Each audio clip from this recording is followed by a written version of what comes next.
yo, I seen crooked cops aiming to please the pop brothers in their backs after they freeze. Innocent people stomp like they in stampedes. They choke out queens and call them chimpanzees.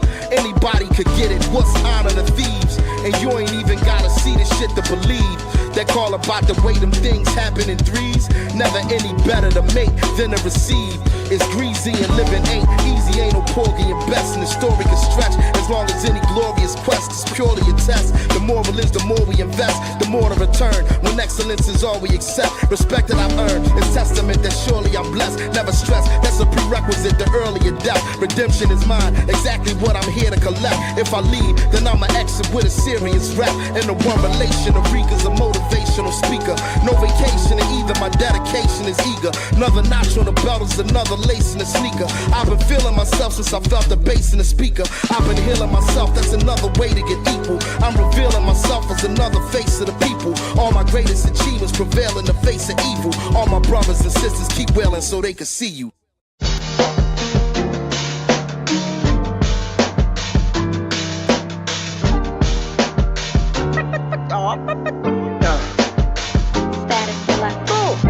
I'm looking for another way out. Why they tryna box me in? I keep a small circle now. You cutting corners just to get them spins. No squares in my circle. There's no squares in my circle. You trust the wrong one, it could hurt you. That's why it's no squares in my circle. No squares in my circle, Steve Urkel, that's how these niggas move. Help a nigga eat, same stomach, can use this shit on you. Pick and roll, give and go. Me and my nigga cool, swear we going up. Soon as Static drop that interview. Sippin' on Siempre with my niggas since 5th grade. Plotting on some millions, they let me up in the building. I'm looking good, smoking great, that's how I'm feeling. Copy my whole style, these niggas could be my children. Honestly, I could care less if you feeling me, cause I know I'ma drop the hardest shit of the century. Then they gon' be hitting my jack like they was friends with me. But I ain't got no time for fake energy. Gang man, keep it 100 just like a centipede. I can spot a hater when I see him, I re-energy. Why you all in my business, nigga, let me breathe. All that dick sucking, hope you catch a STD. Gang. Looking for another way out. Why they tryna box me in? I keep a small circle now. You cutting corners just to get them spins. No squares in my circle. There's no squares in my circle. Trust the wrong one, it could hurt you. That's why it's no squares in my circle. Sonny Dixon's on a mission. Handling business, ain't worried about competition. 100% authentic. She know the difference. Big split twisting the sour strong like an incense. I'm just here to get me a bag and then flip it. Gossiping like bitches, swear this shit is ridiculous. Gang been grinding for a minute, might do a kickflip. Winnings in my bloodline, can't fuck up this tradition. I got what you need, baby girl, just come and get it. No FaceTime today, I need a visit. Niggas be jealous trying to throw dirt on my name, but real gon' recognize real, that fact remains. Fuck a fake friend, I'd rather a real enemy. Documentary, ain't no script, don't pretend for me. Anything I drop is a classic, instantly. It might be going down tonight, I smell Hennessy, gang. I'm looking for another way out. Why they tryna box me in? I keep a small circle now. You cutting corners just to get them spins. No squares in my circle. There's no squares in my circle. Trust the wrong one, it could hurt you. That's why it's no squares in my circle.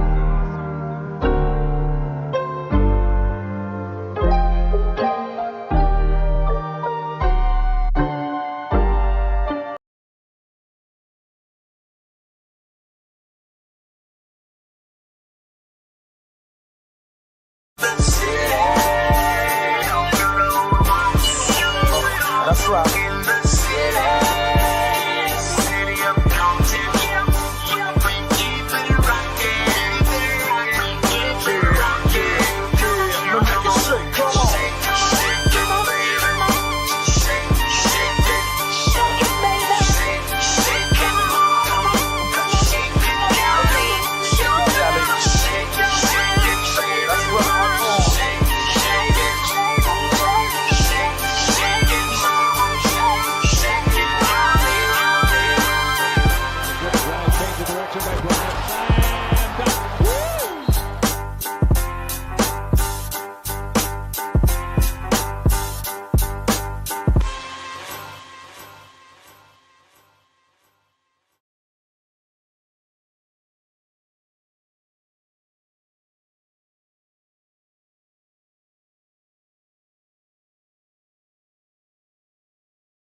Ow! Welcome to the Kobe Bryant Film Room, y'all. Hey, what's up? What's up? I see y'all in the chat, man. Spoiler page, salute, salute. Hey, we still gotta get that interview. We gotta get it on spoiler page. Pause. Gotta get to that. Gotta get to that interview, dog. But Cheyenne, what's good? Cheyenne, what's good, man? Always showing support. What up? What's up? What's up? What's up? What's up? So I got an interesting conversation for you guys tonight, man. You know what I'm saying? As you guys know, if you've been living under a rock, just in case you don't know, the NBA's got some turmoil, man. The NBA's got some turmoil. Uh, a lot of big names are getting in trouble with this scandal, this sports betting scandal, this gambling scandal. Couple of people in trouble, man. Guys like Terry Rozier, Damon Jones, Big Shot, Chauncey Billups, a lot of guys that we know, man, and 30 others, or a total of 30 people went down for this shit, man. So the thing is, the topic today of this discussion is, should the NBA do away, right? Should the NBA do away with sports betting? Now, in my opinion, guys, the game's been fucked up for a long time, right? We were able to tolerate it. You know, all the suspicious activity and whatnot from the David Stern era on to now. Those are the only two eras I lived under. I didn't know what it was like before David Stern, but we know there's been a lot of sideways looking, you know what I'm saying, purse grabbing, a lot of that shit going on, right? So, as you guys know, the FBI director, Kash Patel, was in attendance for this one, right? Which lets me know that the FBI is taking this shit all the way. They taking this shit seriously. Yeah, R.P. Kobe and his dad Joe and Gianna and the many others who was on that helicopter that day. But yeah, man, like with everything that's been going on, right? I don't see how the NBA is gonna be able to get around this unless they get rid of it in its entirety, right? You got to get rid of it, in my opinion, right? But the FBI is taking this shit serious, man. They taking it all the way. You know, they said this shit has been going on for a while, for like this investigation since like 2019, and these guys ain't playing, man. They ain't playing. They swept 11 states. So to me, what it looks like to me is it looks like they're trying to go after the big fish. They want some people in the mob. They want superstars. And it looks like the commissioner is set to appear in front of Congress for this, which leads me to believe this is major shit. Don't let anybody tell you or make you think that this shit is small or this shit is nothing. This is big, right? But I wanted to talk about some things that's been going on or could be going on. Let me say could be, possibly going on, right? As you guys know, a lot of these NBA players, they check in, you know, with gang members and they get involved in the club scene, the nightlife and shit like that. But no one's ever thought of a lot of these guys getting it in with the mafia, with the mob, right? So you know, if the gang members are exploiting these dudes, you know the mafia ran across a bunch of these dudes. Sub-Zero, what's up? What up, yo? Yeah, welcome back, bruh. I see you got your channel back on, man. I was watching your shit the other day, man. I miss your live, but yeah, I know. Y'all go subscribe to Sub-Zero. Sub-Zero Well, the channel is sub 3639. He also has the LeBron Haters Refuge channel for all you haters out there who like to hate, hate, hate, hate, hate, hate, hate, hate, hate, hate. Yeah, shout out to you, man. I'm glad you got your shit back, man. Um, but you know, when I was talking about Sub-Zero, I was talking about the sports betting shit, right? And how, you know, a lot of these gang members, man, they extort these players. So if they are doing it, you think the mafia hasn't had a hold on the NBA in a long time? Yeah, the original name, yeah, original concept. So, in my opinion, this is how it went down, y'all. This is just my opinion. I think that these NBA players, some of them owe money to the mob. Yeah, you could come up. Hold on, let me drop. I'll drop the link. But I think a lot of these NBA players, uh, they owe money to the mob, and in order to pay off their debts, I think they have to give me a 1 second, Sub-Zero. I'm trying to put it on now. I'm trying to post the link now. Okay. Let's see if it'll do it. Boom! There it is. There it is right there. Yeah, man. But a lot of these NBA players, bro, they getting caught up. And I believe there's many more of them because, I mean, you talk about the gambling world, man. The mafia, like, they deep in the gambling world, right? So they reaching all the way in your pockets. And they got the means to, okay. Yo, Hey, what's good, brother? what's good, man? How's it doing, man? I'm doing pretty good, man. I thanks for letting me come up, bro, because this is something that Yeah. you know MT that be on my channel. Yes, sir. So MT had something. He said this back in like June, July. He was saying he thinks that these NBA teams are highly overpriced, right? Like it's just there's no way you're going down in viewership, you're going down in like sales of tickets. The game has lost popularity. We're back to the 70s. Like we're back to before Magic and Bird. Like it's under LeBron's tutelage, the league has shrunk in popularity. And yet the values have skyrocketed. We're literally talking about almost 100 times more than what they were literally just 15 years ago. Yeah, because didn't they have a gambling problem in the 70s with the mafia and all that being involved? Bro, it's I mean, the thing is, and this listen, the mafia, I'm not gonna say that the mafia hasn't been involved in sports historically, just like they were in horse betting or horse racing, boxing. It's well documented, right?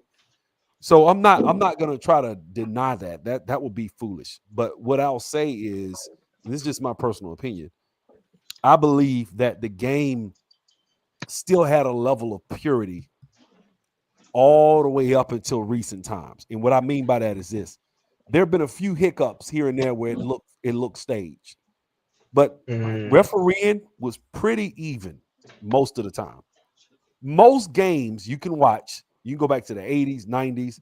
It's pretty even, bro.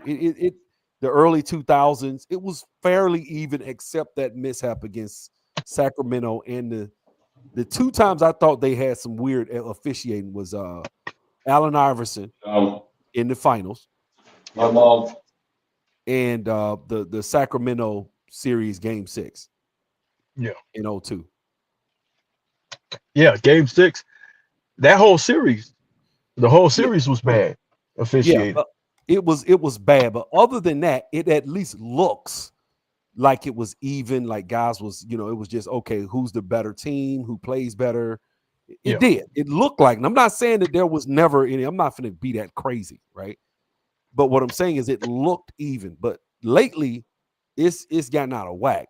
Not just with that, and now we're starting. What I'm saying is, I don't think these teams are valued at what they're saying. I just don't. I mean, there's no way these teams are worth billions and billions in billions of dollars. They was just worth 120 million. What? 20 years ago, 15, 20 years ago, it was 150 million, 200 million tops.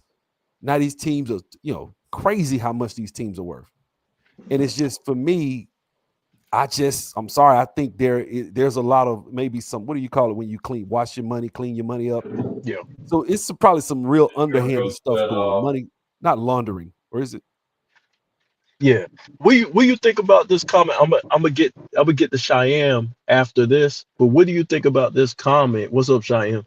What do you think about this comment that Spoiler Page put on the screen? I agree 1,000%. I think, man, it's just, look, man, the team, look, I'm old enough.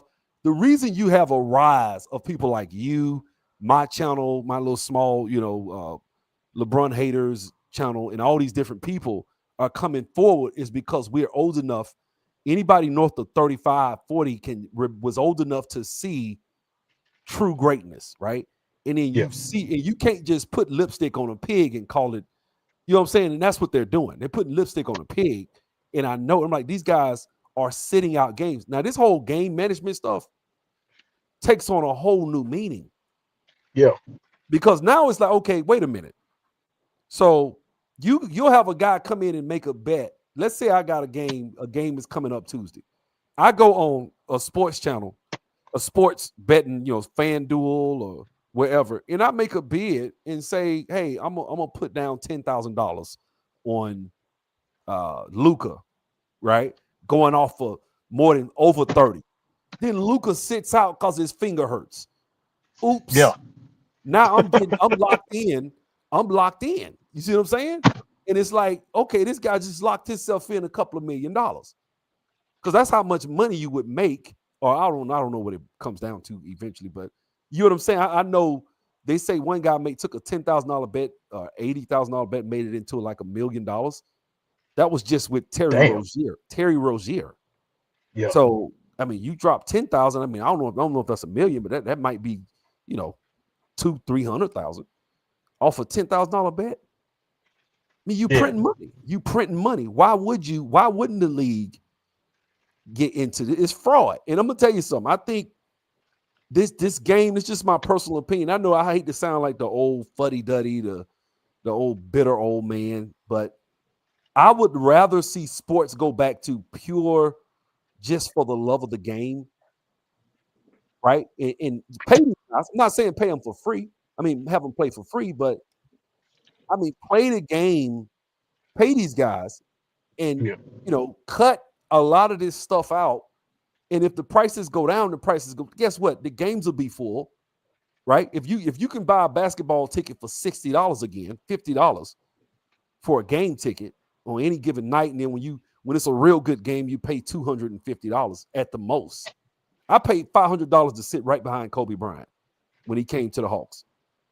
Wow. What year was that? 2013? 2016. I paid $500. Oh, 2016. Yeah. And I'm talking about, dude, I'm right there behind what's that old sorry dude play for he was, man. I was so disappointed if he couldn't make it up the court. What was his name? Bro, did you see the Giants game today? No, what's that guy name? The big man from the Indiana Pacers that was playing when Paul George was there. Roy Hibbert. Roy Hibbert. So when he was playing with the Lakers, he was there, right? So I'm sitting behind the bench, and I saw him get in the game. They ran up and down the court maybe 3 times, and this dude came to the corner he came over there about to collapse. And I just looked at him like, how much? I just went and looked up his contract. How much they paying this dude? He couldn't even run up the court like 3 times. Yeah, that pace was too much for him. Let me get the Cheyenne real quick, see what he got, and then we're gonna continue the conversation flowing because I got some questions that I want to ask. What's up, Cheyenne? I got some questions I want to ask y'all because I think they should just do away with it in general. But what you got, Cheyenne? I would love for them to remove everything for the betting things, but unfortunately, they're not. We know that's not going to happen. Yeah. Because imagine like I was watching Carsino yesterday about the betting thing that he was covering, right? What was he talking about? He was talking like, okay, if we remove this whole do away with that sports betting thing, the entire thing, right? bro. Yeah. Like he's thinking like, how would the NBA survive, especially with this modern day where your NBA is already struggling. It Because won't. you know how, Yeah, I what mean, was they, that? you see, their thing is they thinking about money. You see, we won't struggle because we will watch the games, but I don't know how they're going to manage that. Well, let me ask y'all this then, because I think like the shit. I know Sub Zero. You probably covered it like with Terry Rozier, like missing layups and all that goofy shit that was going on the court with him. It looked to me like the mob got him on the hook. What I mean by that is that it looks like some of these guys owe them money. And so I heard Michael Francis talk about this. I already was thinking about it, Oh yeah, I but was watching that. he pretty much confirmed it when he said, "Look, sometimes we bring these guys in and we say, hey, look, hey, you got to pay this shit back. And if you don't pay this shit back, you got to take a dive on that court. You got to cover the spread." You see what I'm saying? Yeah, And so I think there's a lot of the game is controlled, bro. And It's now been I've controlled gotten since the older, beginning of time. right? I was a big Michael Jordan fan. I still think he's the greatest of all time. But as I look at the game, they've controlled it and they've ruined it. They've ruined it for me. I cannot watch this game. That's just yet another reason why. Right? The 3-point shooting, but now you have legitimized all of our. Think about all these old heads that were saying stuff like, man, this game is, these guys don't want to play. They don't want to really, they want to sit out. That's yeah, the number one thing people been saying. Now you telling me they sitting out for money? They sit not, now you making 30, 40 million. Think about it, because the guy, if the 12th man sits out, nobody cares.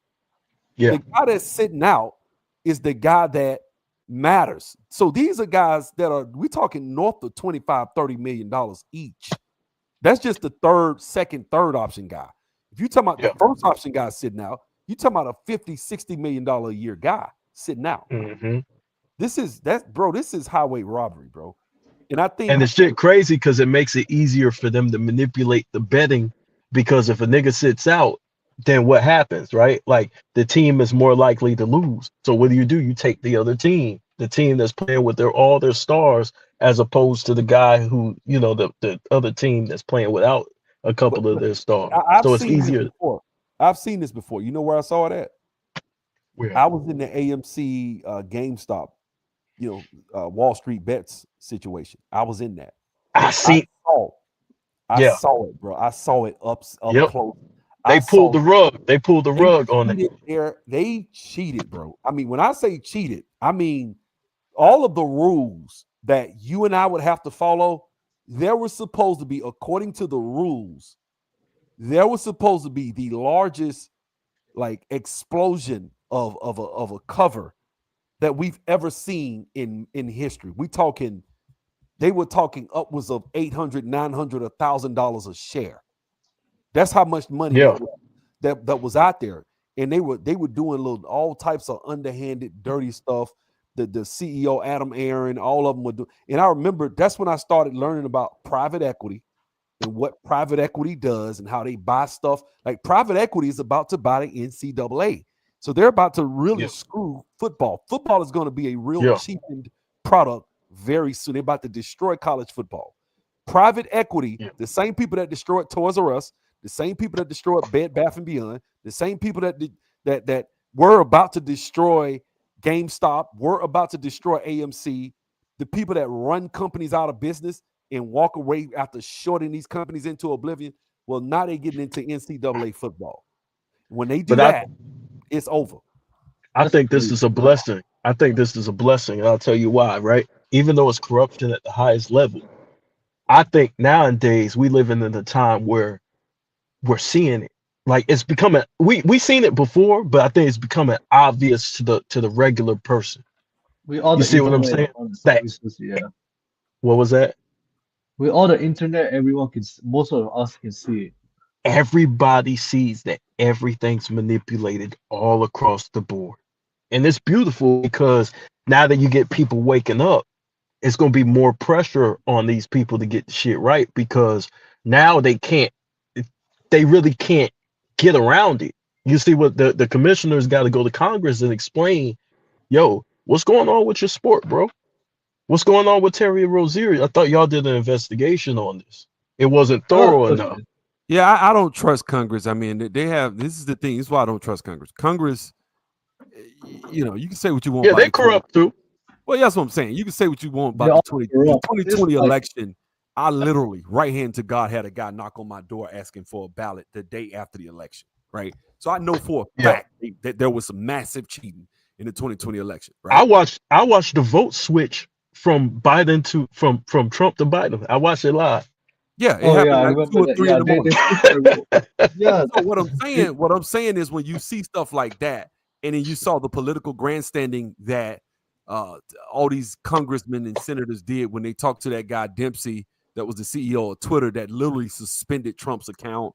The guy sat there fearlessly with a just blank stoic look, like, okay, y'all can't do nothing to me.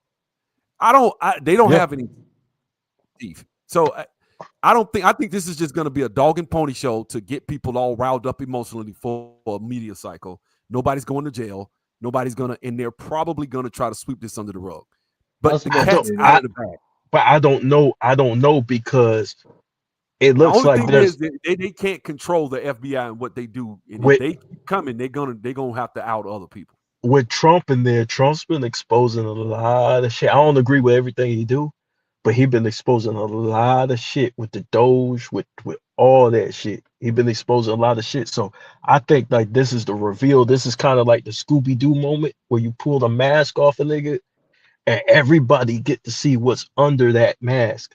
And now, see, the problem with the NBA, Adam Silver is gonna have is that they're not done with their investigation. Remember, Kash Patel said this shit is ongoing, meaning you don't know who the next name is going to be. So you know they got to be shitting bricks. Yeah, I mean, I do think there's a lot of people that are in. Look, I think this is my personal opinion. I don't think LeBron has to do it. Everybody keep dropping his name. LeBron doesn't have. I mean, he's so rich, he doesn't really have to do that. I think what LeBron might get caught up in is just helping other people do it. Like Maverick Carter already got caught up in it. So I listened to what's his face? Kwame Brown's like, man, LeBron got to get better people in this circle. You know, his wife got caught up in this steroid scandal. I'm like, bro, his wife wasn't on those steroids, bro. His wife has never been on those steroids. Look at her. That lady ain't never been on those steroids. No, not trying to talk about she a good looking woman, but she ain't never been on those steroids. Let's not play these games, bro. Well, you see with Chauncey Billups. Listen, I believe in symbolism, and I read between the lines on everything. Yeah, that man walked out there. Now you would think he would have enough sense, right? Like, let's say he is affiliated with them, which I don't know, right? Somebody find that out. I don't know if he's affiliated with them, but for him to come out the courtroom with a Clutch Sports hoodie, to me, that was like, I think that shit no more, man. To me, I said, "Holy shit! Is he trying to send a message that maybe not? Maybe he just had the hoodie on deck, right? No, he just he's telling them, y'all niggas better come clean with my money." That's what it looked like. I'm snitching, nigga. I'm snitching. Yeah, he got that looks like, I ain't gonna say shit, but my face, I'm snitching on y'all without me saying it. He said, "Nigga, if I go down, this whole Titanic gonna sink, nigga." That's how I was watching the Blazers and Warriors game the other day. I'm like, we're not. I said the Warriors was gonna lose because I'm like, okay, we were playing well in the first quarter, right? Then the second and third quarter, after the first quarter ended, we started playing so like I don't know, we started throwing the ball like as if you don't even know how to play basketball. No more. I'm like, okay, I know what's going on. I'm like, Elise was saying the same thing, and I'm like, okay. After the third quarter, I was done with this shit. They had that Space Jam Charles Barkley moment where he loses powers and shit. Yeah, it looked like that. It's like, bro, it's like Steph Curry was very loose with the ball. I'm like, Steph, why would you make that pass? Like, I knew better than that. Like, I could have saw that was a turnover. Why would you throw the ball? It was the whole team doing it. Yeah. Bro, listen, I'm going to tell you right now, this is just my personal opinion. Yes, I have the LeBron Haters Refuge channel. Yes, I can't stand LeBron, and I think he's unrankable. I think he cannot be ranked with all the antics, right? But that's not the only reason I say what I'm saying about the NBA. The Lakers attack the basket least out of all teams in the NBA, and yet they'll lead every year 400-500 free throws. They've been doing this for 2 and 3 seasons. Eventually, you got to say, okay, man, like, so that's what I'm saying. Like, it's fixes is getting so obvious now to where it's like, damn, man, like, so not only that, the draft. Yeah, well, that's another one. The draft. It's been obvious since '84 with the Ewing thing with the what is it the envelope or what? Yeah. But think about it from Ewing. You got to jump all the way up 30, 40 years to find another situation that came like that. So you had Ewing, and I agree. I think that was kind of crazy. But then if you go all the way up, the last time, and this is my personal opinion, I think it started with Cleveland when LeBron left and went to Miami. Cleveland won like 3 drafts straight, first pick. Like, I remember that. Yeah. I was like, how the hell Cleveland win every year? How? It's a miracle. This whole 2010 was the mathematical chances of them winning 3 times in a row like that is just ridiculous. You don't believe in miracles, bro? This was all set up for LeBron. That whole 2-10s, and he blew it. But he got to have something, bro. I'm not saying allegedly, right? But it's got to be something, like, because the way they push the agenda is crazy, bro. Like, they non-stop with it. So it got to be something, because, like, even since the days of David Stern, bro, we've been watching, like, with the Tim Donaghy thing or whatever, right? They tried to paint him as that one guy, right? And we all know that's not how shit works. It's not just one guy doing this.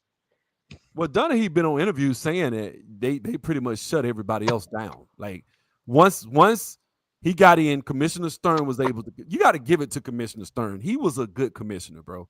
I know people don't like him and stuff he did, but God done it. He ran that done him. He ran the NBA.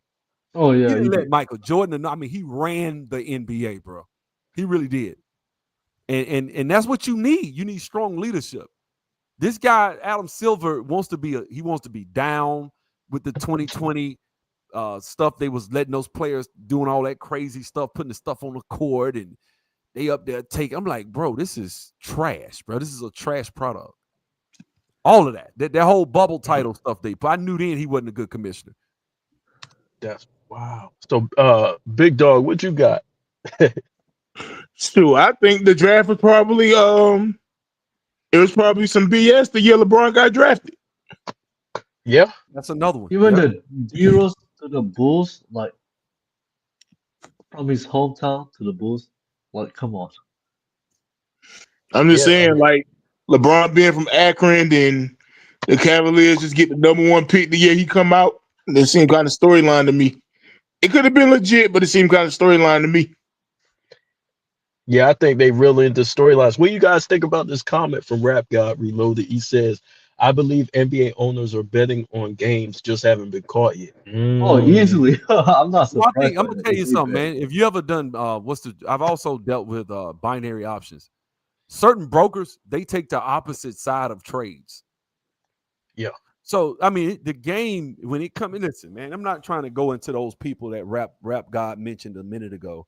Don't want to say their names, but those people have gotten thrown out of countries 109 times. So if you go to the top of all this, that's who you're going to see pulling the strings. So, I mean, it's not far-fetched to think that they're not tipping the scales, man. I mean, it's easy. Like, easy they would tip the scales, bro. No, there's no way around it. Like, they know, and they got it to the point they can call players, hey, man, after the first quarter, say you can't come back out. And it's whatever. But if it's that bad, you know there's a lot of death. You know there's a lot of like when you're dealing with a mob, bro. Like, and they that entrenched. Look at how many scandals we had Kawhi Leonard with that grimy. He just basically stole an extra $10 million because he already stole his salary, if you ask me. Right. So this guy plays 60 games just to get his contract, then goes back to playing 40 games again. I mean, how many times this guy, think about how much money they make just off that. Oh, Kawhi Leonard this, Kawhi. Because you remember when he first got to LA, they made a killing off of him because everybody thought he was going to run LA. The Clippers were a real threat. And he just starts sitting out. And I saw him. I remember one game, this dude came out, shot the ball, moved around. I mean, he was moving, jerking, jumping, stopping, and then just went in the back and didn't come out. And it's playoffs. I'm like, bro, you can't run your ass up the court for 20 minutes?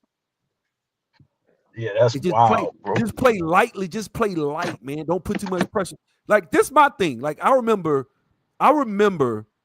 Isaiah Thomas limping down the court, bro. Dropped 25 in the fourth quarter. I saw it. Shit. Like, how you gonna go from that? I'm too young to remember Willis Reed walking out there limping. But think about it. This dude walked out there, limped, and ran up the court. Like, these dudes, like Magic and all of them was like, man, if I'm hurt, you got to fight me to keep me off that court. Where did that go? Because I was like that. When I played ball, bro, when I was young and I was playing basketball, bro, I remember I hyperextended my knee. Bro, it took 3 weeks to heal because I couldn't stop playing. I kept playing. Every other day I'm out there re-injuring it. How many times you sprung your ankle and they say you need to take 2-3 days off as a teenager? I'm not. I ain't believing that shit. I couldn't take 3 days off. I'm like, I might have twisted my shit again, but I played. Yeah, bro. You know how you play ball outside? It was so crazy, bro. Let me tell you how, and this actually works. We would spring our ankle. The dude would tell you, don't take the shoe off, tie it tight, and keep playing. And we would do that. And by the time you leave, you're not even limping.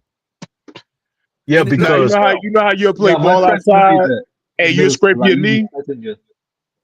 And you know how you'll scrape your knee? You go in the house real quick, put the peroxide, the alcohol, and all that on there, bandage it up, and go right back outside. That's what we used to do. Yeah, yeah. And it's nice. Like, this generation grew up looking at cell phones, and so they didn't, they don't know what it's. Bro, we grew up making our own ramps, doing Evel Knievel. Yeah. I looked up to Evel Knievel. I'm dating myself.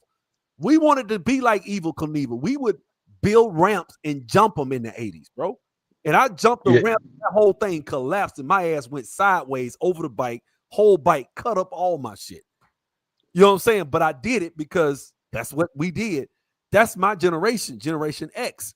And so I'm looking at these kids now, and I'm like, man, y'all soft as hell. Man, like, Luka's out for a finger.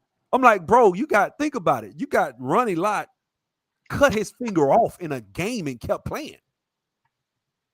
But see, they'll make him like Ronnie Lott, bro. They'll make him like Ronnie Lott, bro.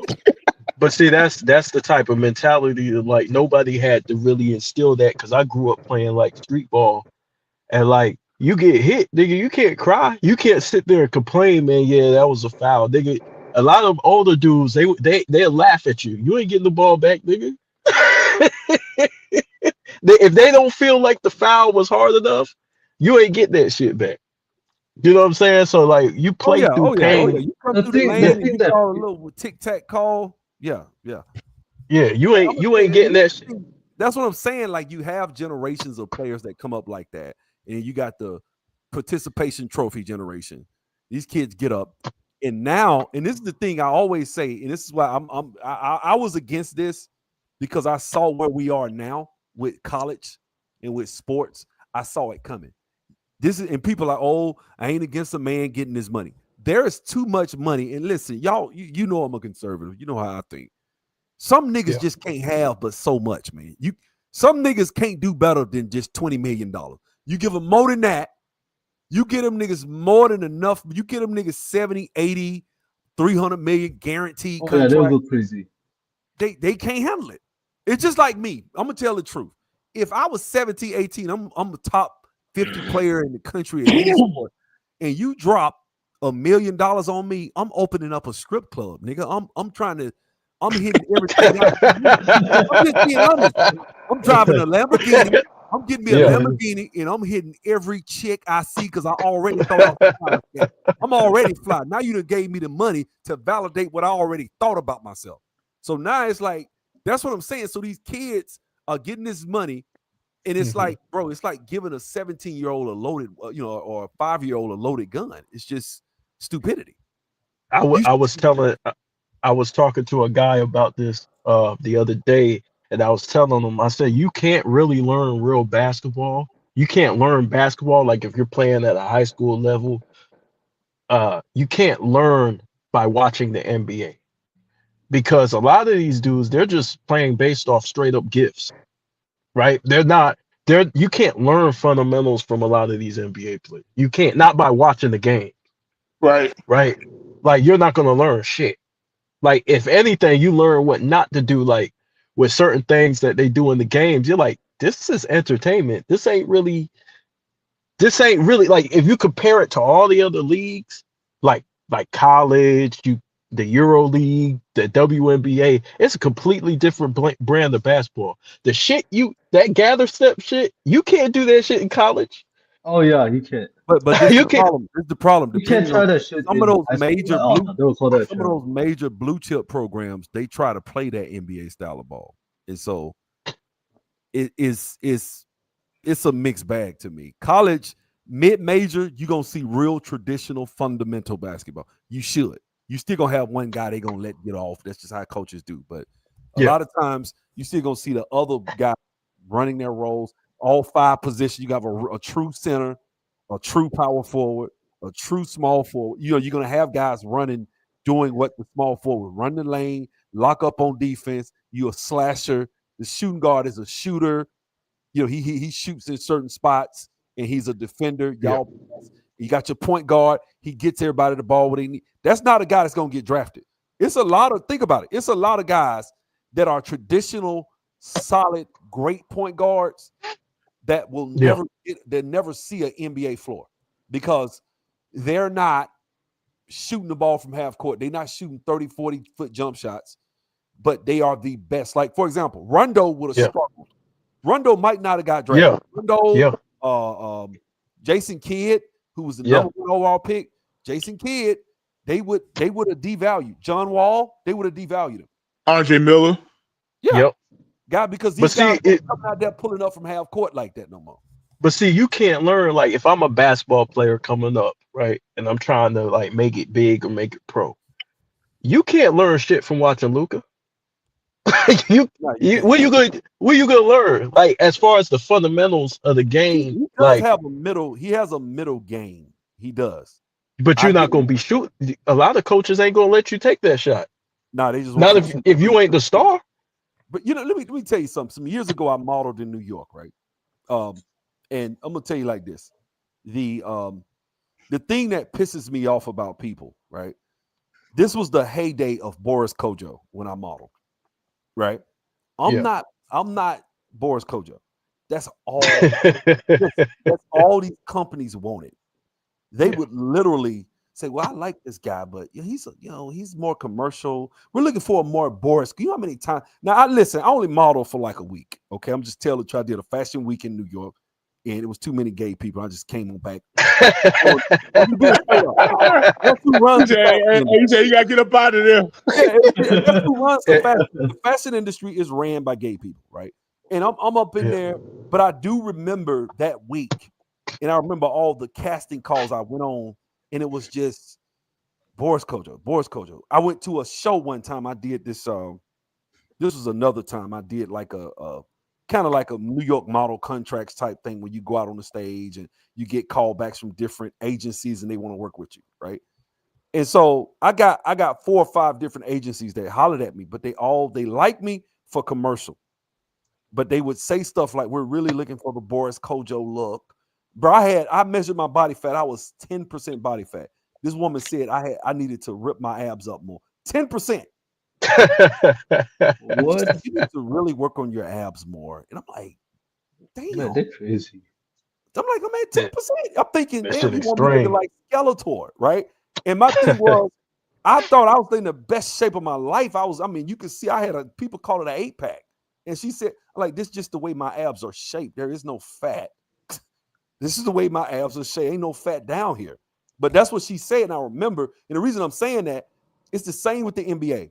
They saw Steph Curry in the Golden State Warriors, and they don't understand that you could have easily, this is my personal opinion, you could have easily took a Zach Randolph in today's game and got buckets. Or Michael Jordan in today's game will get buckets. I'm talking about no threes, right? Yeah. The boy is dominating. What's his name? Wemby. Okay. Wemby ain't shooting Oh, threes Wemby. anymore. Yeah. He can shoot the three, but he going straight to the cup. He I'm like, going to the rack now. you guys Yep. have made this Which I game like it. cookie cutter copycat league. And you every team, there are teams that can be successful. You say, look, man, you got 20 guys, you might have 12 guys on the team on the roster. 8 of them can hit the 15-foot jump shot consistently, night in, night out. All y'all need to do is lock up on defense, play lockdown, hard-nosed, physical defense, and you will be a winning team. But you trying to shoot from half court. And that's the problem. I hate it. For one, it's not fun to watch. Yeah. Secondly, it's not good fundamental basketball if you're 6'10", 6'11", with a 6'6" guy on you and you pull up from 30 feet. Yeah. That's called stupidity. All you got to do is, if you just attack the basket, there is nothing they can do to stop you. Why would you? I said that in my video is they done took the bigs out the lane now. It's why. yeah, you taking away, like for Wemby, I said this in my video, you taking away what God gave you. God gave you this size and you outside the paint. Nah, get your ass right there at the basket. You throw up a hook shot. There's not a damn person in the arena that can fuck with you. He out there, he's out there beasting Anthony Davis. Like, I saw it. Like, this dude beasted, that's a feat because Anthony Davis. What's up, SMT? Anthony Davis is a defender, right? And so when I saw him beasting, I said, man, this dude got the best of Anthony Davis. This dude is a freak. And my thing is Wilt Chamberlain Jr. It's not just him. You got Chet Holmgren. You got you got guards at 6'8", 6'9". You getting checked by Dame Lillard. Like, what are we doing? Dame is my height, bro. You got no 6'1" guy on you, and you not busting his ass in the post. There shouldn't be any three. There should be only maybe 2 or 3 teams that shoot like Golden State. And Golden State don't shoot like that. So let me ask y'all a question. Let me ask y'all a question, though. Do you think that the analytics that they introduced to the game is built for the point spread? Like, because think about it, these dudes are going to we bet on these dudes getting numbers, right? So do you think they playing the numbers game and like they sacrifice the game, the NBA, right? The game that we used to watch. I don't think analytics for betting.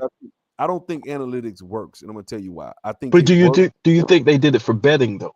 Like for betting purposes? They did it to make it easier to score. But what I'm saying is, it doesn't work in the sense that this is what I think. The guys that are the best, like, okay, let's look at last year's MVP.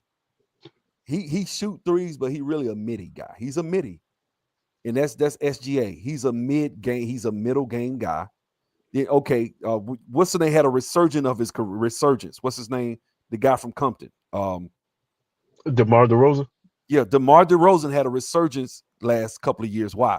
Because he mastered the middle game. The best players in this game are mid-game guys. Outside of Steph, right? Let's look at Luka. Luka shoot the three. I'm not saying he can't. Luka quickly will easily get a little 10, 15-foot bank shot. Steph will shoot that mid-range too, though. Who? Like, he don't use that much like he used to. Like, no, he don't do it, but he can. Like, he don't use it a lot, but he can. Who? Steph. His thing, Luka's thing is, okay, he'll use his post up at times, and then he will like bully you through the basket. Luka can do other stuff. Luka's European, so you damn near can't even count him. I mean, that's what I'm saying. So the European players are more complete. But what I'm saying is, when you look at the best players in the game, they're either bigs that are like what's his face, and let's look at Joker. Joker can do anything on the dude anywhere on the court, he's lethal. He's not just a 3-point shooter. This guy can shoot 10 foot. He can shoot left hand floaters, teardrops, hooks. He Yeah. has a complete game. Giannis, all Giannis was known for was round the basket. Now he's hitting a 10, 15-foot shot. The game, the best players in the game, everybody's looking at Steph. Oh, let's look at the guys that imitated him. Okay, I'm from Atlanta. Trae Young, trash. Sorry. I like Trae. I don't like him. He's No, I get it. I get why. Okay. Dame Lillard never won anything. Right? Yeah. I mean, the guys that are the poor man's, the closest thing to Steph in our league is Dame Lillard. Never really been successful. Outside of that, bro, you really don't have these guys in the league like that. Yes, you may have a guy that can wet you up and shoot the three. I'm sick of seeing it. I'm sick of seeing these 10, 6'8", 6'9", 6'10 guys. He got hot. He hit 30 points. Okay. He got hot one night. Can he do that night in and night out? Because I know for a fact you can probably hit that 15-foot jump shot at a higher clip of probably north of 60-some-odd%, 65%. But you're not working on it. You're working on the three. You're not working on what if you put the work. I think they told not to shoot that shot though. It's not a bad shot. I would have ignored it. I would have told them to like. No, you can't ignore them. You'll be sitting on the bench if you ignore But see, them. that's the thing, though. How can you tell me that's a bad shot? If you can hit a shot 65-70% of the time, and then you play lockdown defense where teams aren't killing you the spacing's different. Yeah, well, what happened in the playoffs last year? That spacing closed. What happened? See, that's the thing. The commissioner has told people not to play D. The refs are calling, and then he said, "Hey, man, let them play." But why you ain't? That means if you let people play, a lot of this stuff that we think would happen would not happen. I think sorry. I think it's a made up analytics worked in baseball for the Oakland A's, and then it just took off from there. But analytics doesn't work for everybody because if it did, everybody will win. LeBron James give you a good example. LeBron James got Danny Granger when he got hurt for the Indiana Pacers. You know why? Because Danny Granger was by far the most effective clutch 2-minute guy in the NBA at that time. He got hurt, but if you look his numbers up statistically, he was, but it didn't work, did it? He still lost. LeBron is a statistical junkie. It doesn't work. Look, he loses. LeBron's a full-on analytics guy. Who? LeBron. Oh, he big in the analytics. That's why he would try to pick up certain guys. Certain teammates he picks up, he thinks they're going to play the same way. It's like, no, they're not going to be the same guy with you because you suck all the oxygen out the room. He can't be who he was on that other team because on the other team, he got the ball. On your team, he's not going to get the ball unless he's just standing at the three-point line, waiting on a three, and that's not going to work. That's how I see a bunch of zeros from J.R. Smith at times. It's like you make him stand at the corner off the J.R. Smith succeeded with that, but that wasn't, man. J.R. Smith could do way more than what he did when he was. J.R. Smith could do a lot on that court. What was that, Shia? That's why I meant like there's so many games like in the finals. I'm like, how did he got 0 points? Like, then now that I think about it, it's like, yeah, LeBron's like forcing him to be in the corner like most of the times. Like him getting to the rim was rare. Well, the thing about the mid-range shot is it opens up the game. It opens up your complete game because the defense doesn't know what you're about to do. It makes you less predictable.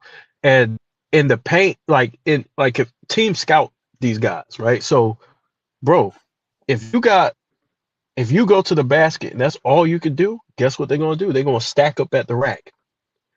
They're gonna give you the mid-range. The mid-range gonna be there because they ain't gonna want to come out. A lot of these big men don't want to come out the paint, and if they do, you could blow right by them. A lot of times, if you have the mid-range, and that's what Shea does. You know what I'm saying? Shea gets to a spot, rises up. It's money. And so to me, the mid-range is just as readily accessible as the three. It really is. But if you look at the pure numbers of the mid-range, I can see statistically, even though we know stats ain't the whole game, statistically I can see why they would rather you shoot a three than a mid. Okay, so let me explain why. I agree with you, but this is what happens. When you're talking about statistics, what you're doing is you're averaging all players Yes. that take those shots, right? And so what they discovered in the early 2000s, guys like Josh Smith, Josh Smith never really developed certain parts of his game. But you give this guy a green light, right? You had guys, what's his name? What's the guy that played at Golden State with Steph Curry from Mississippi? Monte Ellis, right? You had guys like that, right? They were statistical nightmares because they had the green light, but they didn't have the prerequisite skills to take those mid-game shots that they needed to take. So what they did was they said, okay, we're going to make a sweeping judgment about, well, this isn't a good shot for XYZ player. But the problem is they weren't paying attention and saying, look, these guys, certain guys that's taking these shots aren't good at it. They aren't good at it. Just like right now, guys have worked on the three. They did not emphasize mid-range shots. Yeah. They didn't. They emphasize the three right now. The three is emphasis. You cannot play if you can't hit it. It wasn't that if you couldn't hit a 15-footer, you couldn't play. Not really. If you can attack the basket, if you good at attacking the basket, if you can play, and then they were kind of in a hybrid transition where, okay, well, are you still a traditional point guard? They kind of had that. So Monte Ellis was in that crack, so to speak. So was Josh Smith, Josh Childress, guys like that weren't good statistically, but you get this guy a green light on a team, he pulls the numbers down. But then you got guys like CJ McCullough, who even today in his mid-range was spectacular when he was in Portland. CJ's a bad man. That nigga can play. Yeah, I remember. CJ can play. Mid-range. So I love his mid-range. But these guys, so it's like you guys don't emphasize that. It's like right now saying, well, it's not good to try to block shots because we're not getting that. Well, no, you first of all, you done took bigs out the lane. If you emphasize the midi, as they call it, you emphasize the midi, you will see better percentages. They emphasize the three. Good example. The three-pointer in the 1990s really wasn't that far off from today. The three-pointer percentage in the 1990s was like 35% some years. 35%. Right now, 37? The only thing changed was the volume. Yeah, they shoot more threes. That's all. These guys are not better three-point shooters, but they emphasize it more.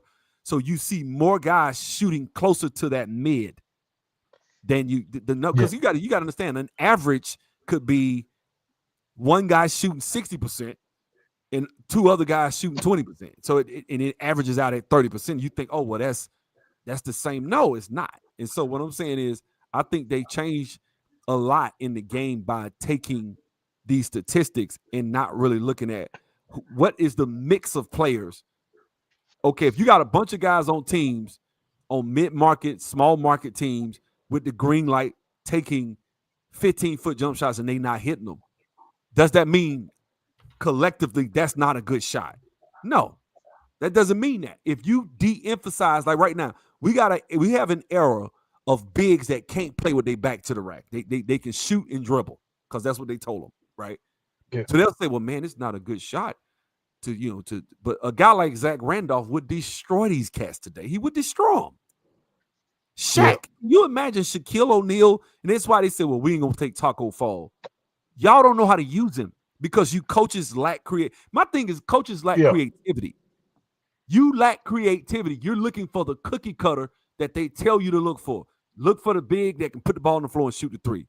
What about now Wemby, because he's playing like this, and if he wins, they're going to go, then guys like Taco Fall will be, oh, well, man, I could take this guy and he can score around the basket too. Then they'll be going back to that. And they talk about the game. Shout out to Straight to the Point Sports and Entertainment, man. Shout out, man. Y'all go subscribe to him. I was on his live stream earlier. He was talking about the rap battle that they had or whatever.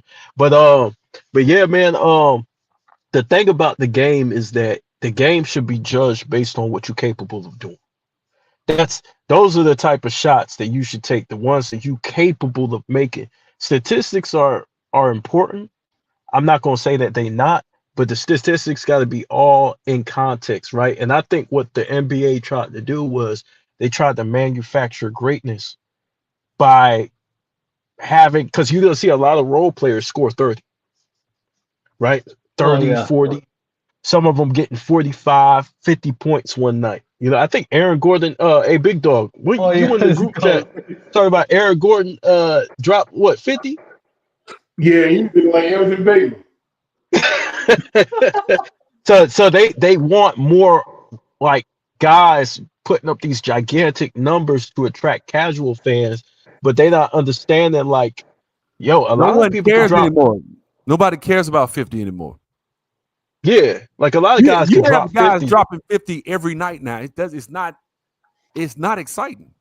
Yeah, back in the day, when somebody dropped 50, that was a big deal. Like even when Donovan Mitchell dropped 70 a couple years ago, I shrugged my shoulders like, yeah, okay. You know what I'm saying? Like, Yeah. But see, but they don't understand. Like, you got these guys, they go to the Drew League. A lot of these role players could, like, you get what's that dude from Boston? The white Pritchard. A lot of these dudes could drop 50 in the Drew League. You know what I mean? Like, if you open the game for them and you give them enough shots, they're NBA players. They're gonna score a lot of points. That's why, like, the game is kind of fucked up, because they made it easier to score, and you can't really, it's hard to gauge how great of an offensive player they are, because the way you gauge that is the level of defense on them. You get to see people go in their bag a little bit more, and you have to pull off some shit to score, and that's what makes a scorer a great scorer. You know what I mean? Is the level of defense, the level of resistance, and how they can still get their shit off. So like you got role players coming off a screen, and you know basketball, so you know you're supposed to go with him and stay attached to his body going through a screen. A lot of these guys, they'll let a great shooter turn the corner. They'll let them go around the screen with no body on them. They turn that corner. It's a wrap.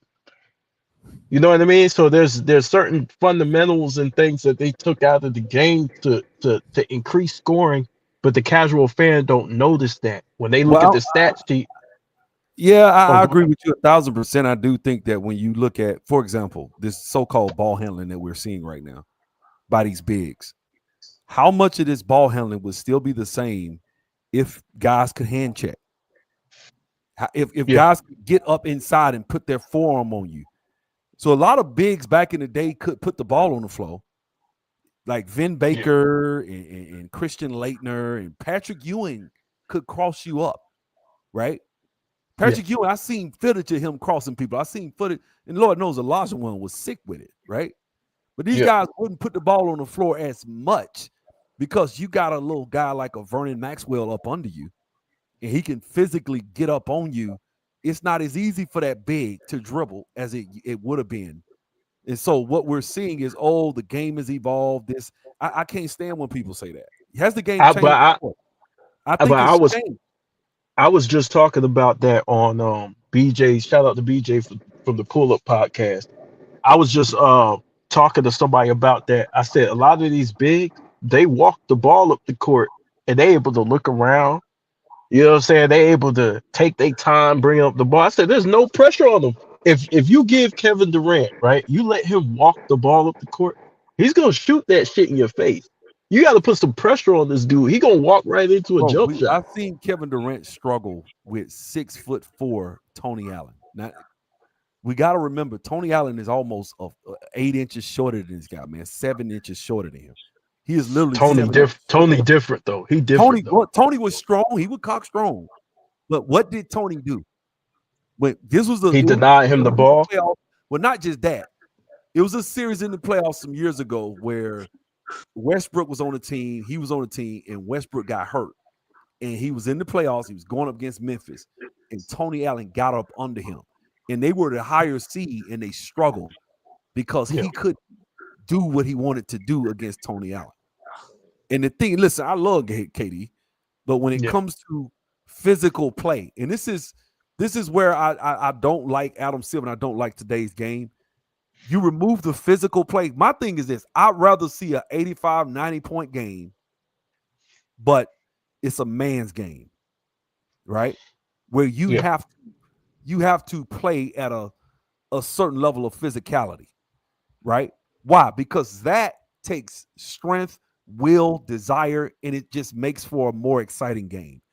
The game was more exciting when guys was fighting over 90-point games and they were about to fight every play, and these guys wasn't stacking up 4 and 5 guys to a team. It wasn't unheard of to see Patrick Ewing with no all-stars. We didn't even notice. Nobody ever said Ewing didn't have no help. Nobody ever said Elijah Wan didn't have any help. We knew about Mario Ellie. He was a role player, but we knew about Mario Ellie hitting that jump shot. We knew about Kenny Smith. These were guys today that would be like, oh man, he's got no help. They're trash. It's a trash team. Like, no, these guys are specialists. They're good at what they do, and they play the game the way it's supposed to be played, and it's more exciting for the fans, which makes for higher ratings. I want to see a fight, not physical, not an actual fight, but I want to see you guys at each other's throats, physical. I want to see you guys like, okay, I'm going to have to hit the weights. I need to put on about 20 pounds of muscle. I'm not going to let these guys. That's what Alonzo Mourning was. Alonzo Mourning, when he got bullied around, and he came back a couple of years later, bulked up, chest sitting out, muscles everywhere. It was like, man, Mourning turned into you know what I'm saying? That's what the game was. Like, it was. That's how you get better, though. That's how you get better. Like, you come back and you add something new to your game. You know how people talk about how Dwight Howard was like 6'10" and muscular? Alonzo Mourning was 6'10", 265, straight muscles, bro. And that's what I'm saying. And these guys, when you see the game where it's physical, and this is just the gospel truth. If you go through the early 2000s, that generation of guys still played physical, right? They played, because they came up in that generation, right? They still played lockdown defense, right? And then the first 8 years of LeBron's career, he wasn't shooting over 50% from the field. It was a different time. Yeah, it was about 47 Teams were built for physicality. Teams were built. That's why when they say he don't have no help, that's revisionist history. That team was first in the league, like ranking top 2 and top 3 in defense, in like defensive rating. That team was high as hell because that's what the teams were built. Mike Brown built those teams on defense, and Boobie Gibson, who gets laughed at, was a specialist because that was still the era of specialists. Boobie Gibson, and that nigga could shoot. He's the reason LeBron went to the finals in 2007. If it wasn't for Boobie Gibson saving him in those last 2 games, he would have lost. He only had 1 good game in that series against Boston. 1. Other than that, Boobie Gibson hit those shots. He had 31 off the bench. He had 28 the last game, and that's how they got to the finals to play San Antonio. And guess what? Tim Duncan struggled against that team because it was like the number 1 rated defense. Everybody on that team, if you go back and look, everybody on that team in 2007 did what they were supposed to do every time. When they kept losing, it was one guy that didn't do what he's supposed to do. He'll have 1 or 2 good games, but everybody, Drew Gooden, Oscars, those guys would show up, not every game, but they would more than likely, Mo Williams, they would show up, get their numbers, and he couldn't turn it on and get that 30 that they wanted him to get. And that's why he didn't have to get 30. He just got what he averaged, like 27. They would have won. He just got what he had. He just got what he averaged in the Cavaliers to won. He didn't have to put up 30. Hey, your mic is muffled. Your mic is a little muffled. Oh, my fault. Yeah, I hear me better. Still tell your mic. Yeah.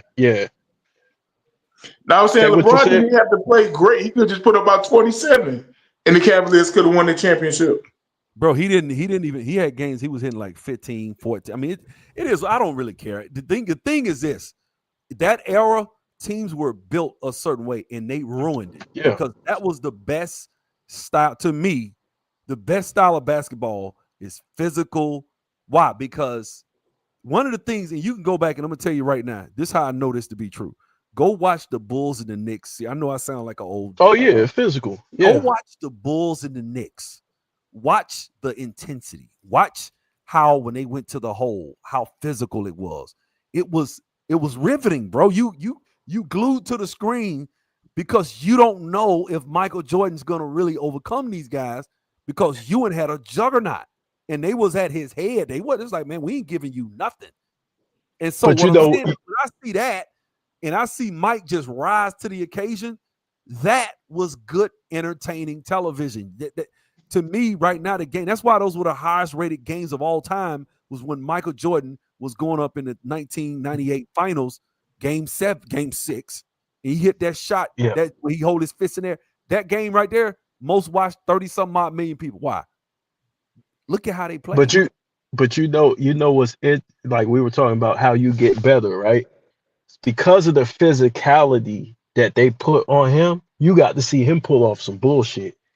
Like the nigga do reverse layup over, and you be like, woo, you like, oh shit, because you know, like the level of physicality, you know that defense ain't no joke. They not just giving them. We that all shit. know the backwards layup he did on Bill Lambill because Lambill threw him out the air a couple of times.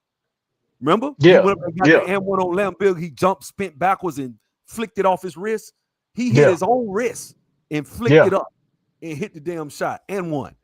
You know, it's funny. That was a little tactic that he used to get the foul. Like he would hit his wrist so the referees could think that he got hit with contact.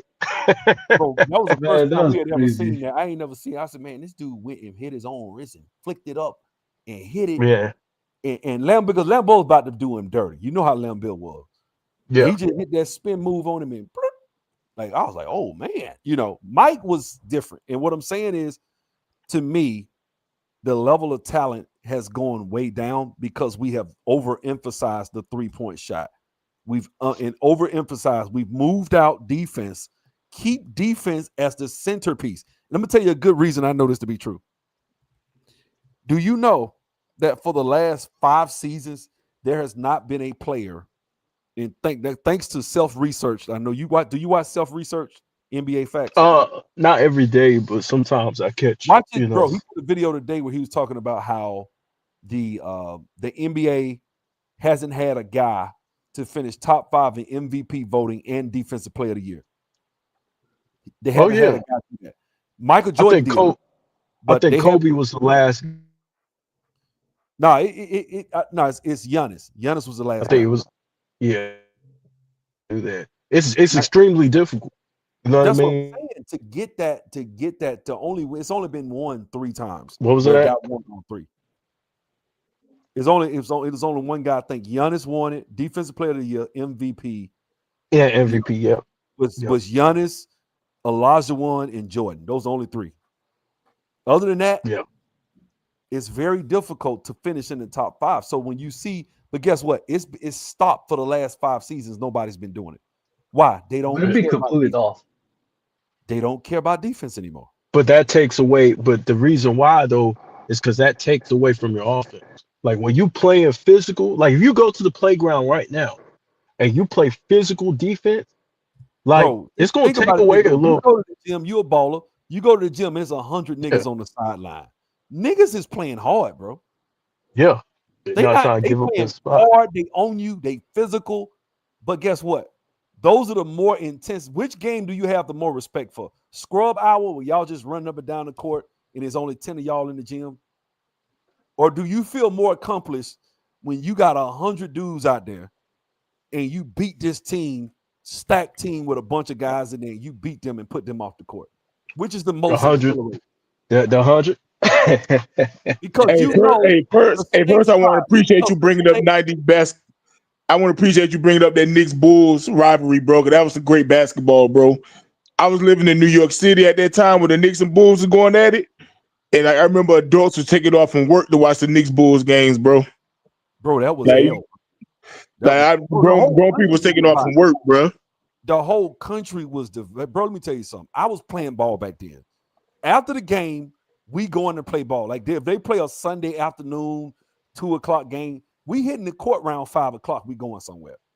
And if the Bulls lose, I'm in a bad mood, bro. I don't like me and my sister got in arguments if Jordan lost. Like play ball somewhere. And it was, I hated niggas that be, the Knicks, baby. Yeah. Like, shut up. We arguing. Like It was intense, bro. The whole country was divided about it. Now No, it's and like, I'm talking about it could be a regular season game. People would take off of work to watch the Knicks and Bulls, bro. yeah, because this is what I'm saying. Those Patrick Ewing teams, those were championship caliber. To me, that was the championship game. If whoever won that series was going to win the championship, that's the way I felt. And respect to Ewing, bro, because like he never had like a perennial all-star teammate, bro. But he went out there fighting every time, bro. But guess what?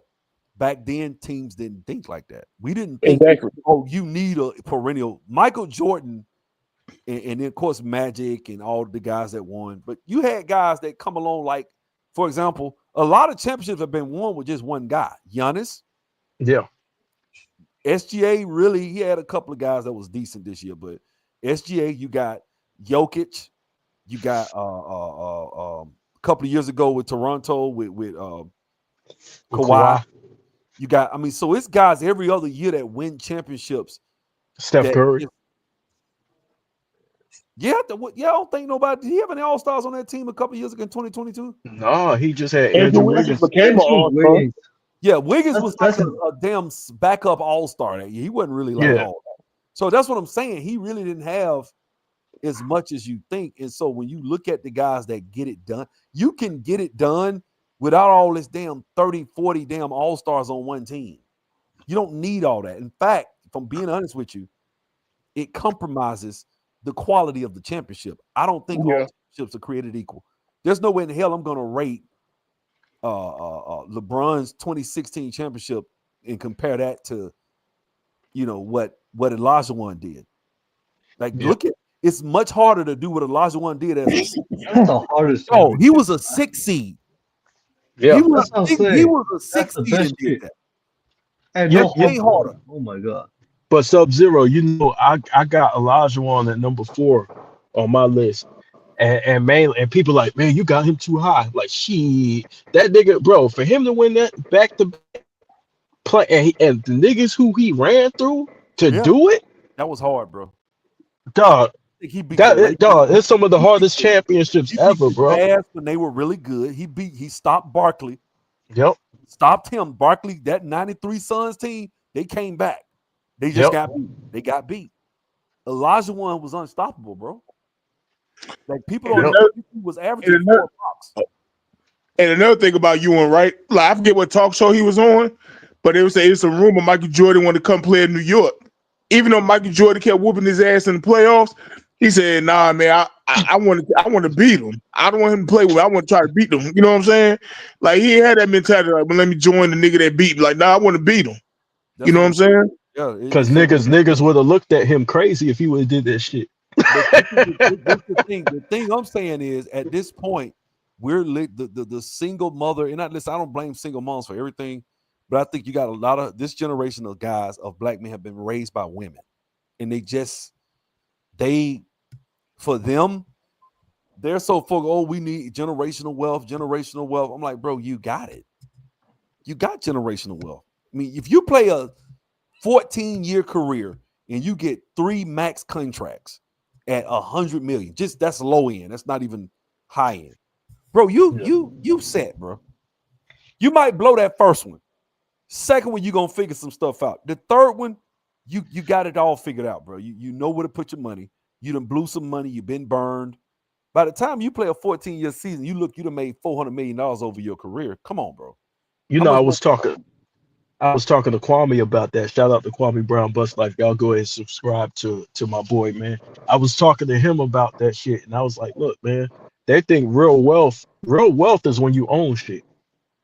Like, the slaves came out of slavery, they were asking for ownership and transportation.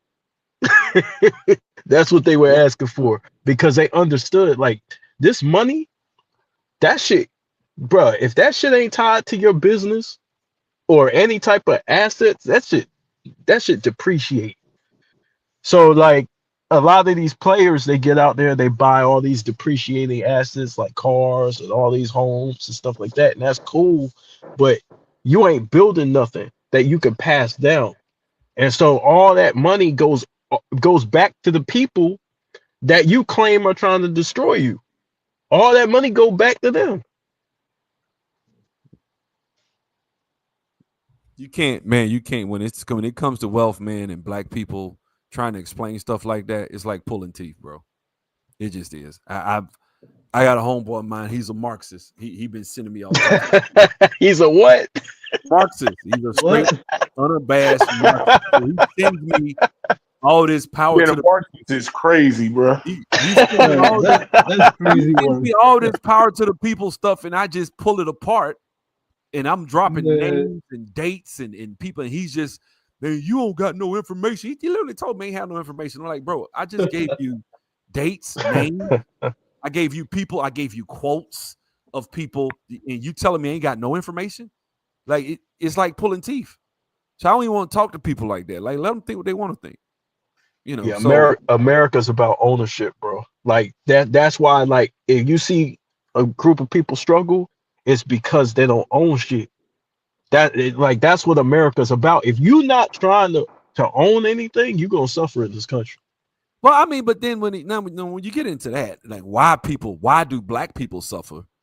It's habits. It's not, because now we getting, okay, is it the system? No, it's not the system. You just don't play the system correctly. It's not that the system is so systemic oppression. You know, I don't believe in all that stuff. I just don't. I'm sorry. I do believe there are racist people, but I don't believe in systemic oppression. I just think a lot of these athletes get this money, and I know, because I played ball and I know people. I played overseas, but I know dudes that made major money, and I saw how they was when they got their money. I saw what they did. I know why they broke. I know why ESPN did that special called Broke. Being a Marxist will make you broke. It ain't just that. It's not just that. You get to the league, you got to take care of your mama, your dad. Okay, I get it. Your sisters. Okay, your family. All right. Now you're taking care of your cousins, your homeboy you grew up with. You know, like Terrell Owens was paying his cousin's mortgage. Grown ass man. Yeah, that's wild, yo. Grown ass man. T.O. got cut. He said, hey man, I can't pay your mortgage. Like, why the hell is he paying your mortgage, fam? Listen, I can see you coming up like, hey man, you know, I got this business. I'm trying to get into trucking. Can you help me put a down payment down for a truck? Or can you help me? You know, I'm trying to start a whatever business. I need a down payment for X.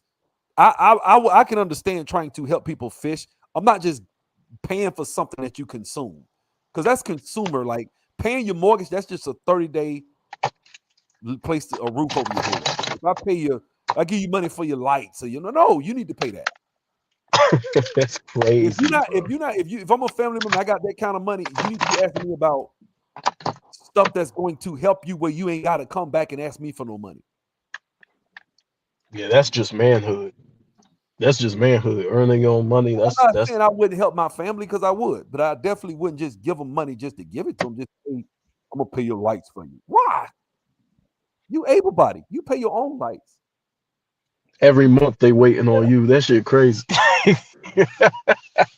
I know dudes like that. Dudes that was on league minimum, $800,000 playing for the Washington Wizards. This nigga buying everybody rims. He going up in the club, buying the bar. I'm like, bro, you only making $750,000. Like you not, you know what I'm saying? People think that's, I'm like, bro, that's only about $500,000 after taxes. That ain't shit. So that's But like, you gotta get the agents, huh? yeah, you got, that's like 10. Hell, the agent gonna steal that shit. That's about $10,000. I don't trust no agents. That's $10,000 a week, bro. That's good, but that's not. You know what I'm saying? That ain't, you go in the bar and buy the bar. That's $3,000 right there, just to buy the bar. Then you got jewelry.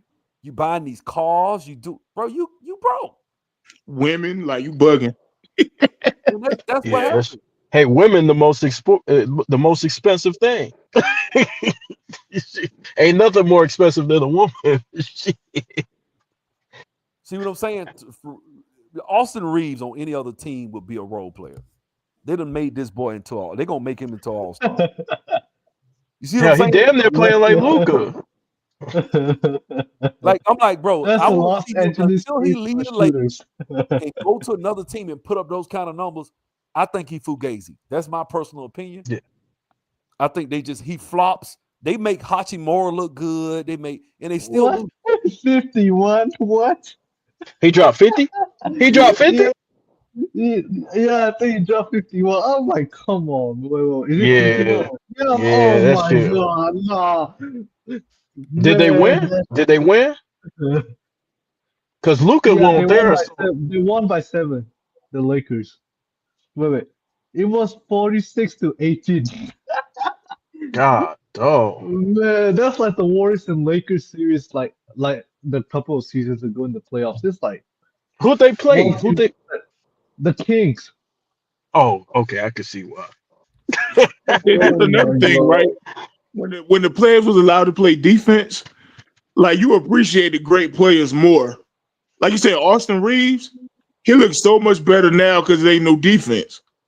You know what I'm saying? Like when Kobe scored 81, it was like, yo, this, like that was a big deal. You know what I'm saying? LeBron James, he scored 30. Who else? Joe Johnson, he hit you for 25. Like you knew he was scoring against great defense, so you appreciated him more. You understand how great of a scorer they were. But today, these players today, everybody can score 20. It's like everybody can do it. And they lie to tell people, well, the players just better. No, ain't no defense. You know what I'm saying? Here's a fun fact about Kobe's 81. And Kwame pointed this out, and I watched that 81 point game a bunch of times. Kobe was actually hit across the face, like real hard by somebody. I forgot. Was it Morris Peterson? Field I think it was Morris Peterson who hit him across the face. I didn't even realize that's why he went off the way he did, because he was pissed the fuck off. And but that level of physicality, bro, when you go up and a nigga hit you upside your damn head, it's not a flagrant. Like that's the get back. You know what I'm saying? And guys like Austin Reeves, he's talented now. He could score, right? Like he's very talented. Like don't get it twisted. I But got. Hold on, let me say this. I got something to explain, bro. There isn't a guy on an NBA bench that if he was given 25, 30 shots, wouldn't do what Austin Reeves is doing. I'm not trying yeah. I'm not hating on Austin Reeves, but what I'm saying is Austin Reeves is in a situation where they needed a third scorer, and he was that guy. Facts. But that he got the chance to be the third leading scorer on that team. If Austin Reeves is on a team where it's like, all right, bro, show us what you got, I don't think he's capable. I just don't think he is. He has not shown me a consistent ability to do what he got to do. I just don't see it. Yeah, come playoff time, that shit gonna get cut off. And that's why he kept struggling. It's like, bro, the playoffs, they're not going to give you all these free throws. Yeah, playoff time, that shit get cut off. It Like, got cut off last year. Yeah, it's like, bro, okay, the free throws help. That's okay, but, bro, So without y'all think Austin Reeves is the greatest Clyde Drexler?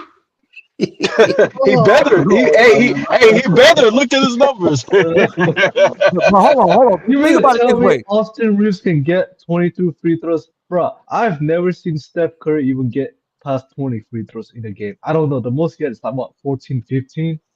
Not even 20. I had not one game I've seen.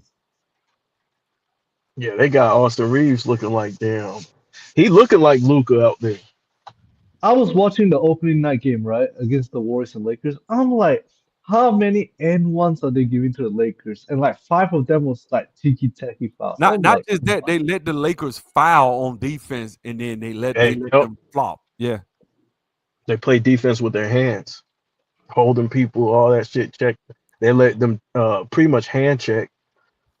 But the thing about it, man, is that the commissioner, that's gonna be investigated, man, because you got Damon Jones. You heard about the stuff with Damon Jones, right? How he knew the injury report. He basically like had them. He basically leaked the game. The LeBron and AD not playing. You know what I mean? And you're not supposed to do that. So he basically leaked that out. That, bro, if that shit is true, they're gonna have the fans watching the Lakers. Yo, shout out to Low. I watched one of his videos earlier. Yesterday, man. It was yesterday. And he was watching somebody else's video. He's reacting to it. and they were talking about Chauncey Billups, right? And they were showing the game where the Portland Trailblazers was losing. They down by like 6 points, I think, with like 4 minutes to go.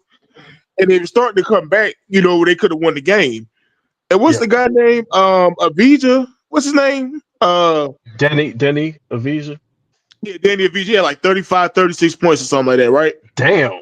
How about Chauncey Billups took him and I forget who the other guy was, but he took them out the game in the last few minutes. Yeah.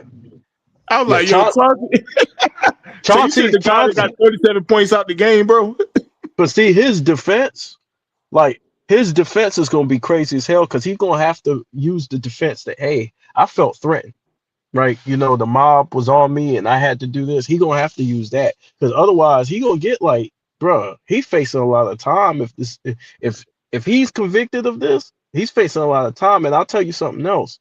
Remember when we were watching the Pelicans with and they took Brandon Ingram out the game? Yeah, somebody played the Lakers in the play-in. Yeah, that ain't sit right with me. Oh yeah. Is that the Zion, right? They took Zion out of the game. Bro, no, I think Zion quote unquote got hurt, and then they put Brandon Ingram back in the game in the fourth quarter. And I'm saying that was a random injury. That was a random injury. I didn't see Zion get hurt. I was like, where you get hurt? It wasn't just that. Even that game, bro, LeBron, like the way LeBron played, like, bro, he tried to do everything to throw that game away. Like, he did not want to see Denver, and then the Pelicans are not bad.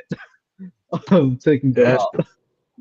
Bro, that was like one of those games that, bro, like LeBron and the Pelicans, just those two were like just trying to throw games, like it was so obvious. Because we know LeBron, he do not want smoke with Denver, but then the Pelicans was like, okay. It's like they're being told to throw away the games allegedly. Like, you know, like I mean we already know it was like, man, you best believe the feds watching the Lakers, bro. You best believe that. Oh, they're watching the Lakers. My fault, go ahead. My bad, go ahead. Okay, my bad. They actually got 4 teams on the watch. Now y'all remember when the Lakers were playing the Timberwolves in the play-in? It might be the same year. It might be the same year. Anthony Edwards was playing like shit. I was like 8 points. You kidding me? Bro, What the hell going on in the NFL today? Guys, I got something I want. I just looked this up. Guess how many guys have already scored out of 3 games? Guess how many players have hit 50 points already? Luka. What, like 9? Aaron Gordon. Give me a number. I can see Luka dropping 50, but the role players, no. Come on. I'd say like 9. I'd say about 8. 13. 13 is crazy. 3 Is it that new rule? Is it that new rule that they 3 games and 13 players have already scored over 50, bro? Oh, you kidding? What? Okay, so how many are the role players? Say what? How many players of the 13? No, I'm sorry. I'm looking at this wrong. So it says the list. So last year there were only 13 players, but it's been we talking about in the first couple of days. We up there. We up there. First couple of days, it had to be like what 5. So it's been about 4 or 5 guys that didn't already. That's insane. Do you think it's the new rule that they put in with the shooter? The new rule? There's like when you take a shot. Oh, you mean the high five? You can't. Yeah. What's the rule? The high five. No, it's the high five rule where if you slap the dude's arm right after he shot the ball, right, they call that a foul. Yeah, I don't know, bro. I don't know. Yeah, that's insane. I'm not disappointed. Let me tell you one thing I don't want. It'll be a nightmare for the Lakers to win a championship. That's what I don't want. Hell, they're not going to win. They can win one next year. They can win one next year, but not this year with that person on the team. As long as LeBron's gone, I'm good. It'll take a miracle because they don't play defense. But this the thing. LeBron, if the team starts gelling well, LeBron comes back, he's gonna ruin the chemistry. You best believe he will. Oh yeah. So because they're not gonna be good defensively. But see, with Luka and LeBron getting out, the referees, man, watch Austin Reeves. When he gonna be carrying the team. He'll be carrying them niggas. Watch. KB. It's not. this is not like 2023 where they could get away with it. And then it's like this time there are a lot of teams that are like big, not like teams in 2023 where the West was like weakened by then at that time. But they're Where you gonna could just do it. get away with BS. But Cheyenne, this is how they're gonna do it. They're gonna do it against the bad team. And then against the good teams, they're gonna slow that shit down. Just like when the Raptors, when they faced the Raptors and that coach went off, Uh-huh. they gonna do it against these teams that ain't really supposed to be No, going I know that. nowhere. I know they're gonna do it. I'm Yeah. not talking about the playoffs, not the regular season. I'm talking about the playoffs. I don't know. Oh, They they better can't. keep They it cool. The refs better keep it cool. And Trump and Yeah, them on they their can head. tell it, Better but keep it cool. bro, that that don't even work against Denver. Like, Oh, nah, the that ain't gonna NFL. work against. Oh, the NFL. Hey, Lamar Jackson and the Ravens. Like in the Mhm. NFL, they got the rule where you got to do the injury report by a certain time, date and time. Yeah. And they were saying Lamar Jackson was good to go all the way up, I guess, till today. Then all of a sudden they say he was injured, couldn't play. They might lose draft picks and everything for that. What was that? Was that related to what to the mafia, the mob, or something? I don't know, but I'm just saying, like with all stuff going on, and then the Baltimore Ravens pulled that this today. I'm saying Mm. the NFL, they probably can start getting under investigation, if not already. You know what I'm Damn. saying? When they do stuff like that. but the thing with the NFL is you got Roger Goodell. Like, he knows how to put this under control. Like the NBA is like Adam Silver's like he's not a leader where you can look at him like I'm gonna put an end to this shit like how David Stern did. Like I'll control this. Like It's insane for them to still do that shit while under I investigation. mean, it's been going on. It's just the NBA. Okay, yeah, David Stern, and then Yeah, you but put they it- under investigation, nigga. The fans just came out like with about 10 niggas in a press conference, including the FBI director. So it's insane Well, if you still you know doing who they really should be investigating. who. Definitely Scott Foster. You Yeah, definitely gotta watch this, man. There is they no way in God's planet you put three brothers on the picture and there's no Scott Foster. man, they watching everything, bro. I'm telling you, Man, Scott when they Foster. You know what bro, when they come through, they watching everything. They watching everything. I'm telling you, and they getting niggas to talk behind the scenes. I I went for to say guarantee. something about Jalen Brunson, who takes $113 million pay cut, bro. They gonna be on his ass too. That shit crazy. He did He what? probably got one of them Kawhi Leonard deals off the table. And so he But took a no, quote unquote $113 million pay cut. Ain't nobody taking no pay cut like that. But big dog. The thing is, the quiet thing is not even as bad as Brunson bought. Like Brunson bought what 113 million. Kawhi Yeah. is what 30 million. Like, and then they put it all on Kawhi, but they didn't have smoke for Brunson too. It's like which one is it? And maybe Brunson doing something, everything in the up. But I don't know, it's just gonna look funny. If he did, they're gonna be investigating it. Cause $113 million pay cut is crazy. Oh, hey, That's man, even worse than the Kawhi situation. bro, If you you want already to be know honest. they got niggas talking because, like, think about it. The guys at the poker table, like, they millionaires, and you ripping off these millionaires. They ain't gonna take that shit laying down. So they gonna go snitch to the feds because I mean they're not street dudes. They're gonna go to the feds and be like, yo, they running a ring, they running a little racket over there ripping people off. And that's gonna open up the investigation. Once you catch a Damon Jones allegedly and a Chauncey Billups allegedly, that's gonna lead you to other people. Because think about it, they checking phone records. You see what I'm saying? No, So I'm looking at Jalen Brunson. He getting 34, 35 million. I like what he did though. He didn't rake the bank. He could have got 60 something million. but he's probably getting money underneath allegedly. Like there is no way you take this much of a pay cut and think that you're not getting money Yeah, he underneath. left about 100 million on the table. Yeah, if he did, I'm surprised. Hey, kudos to him, but they gonna look into it. But Yeah, this that's is what I'm the thing, saying. and I know I sound crazy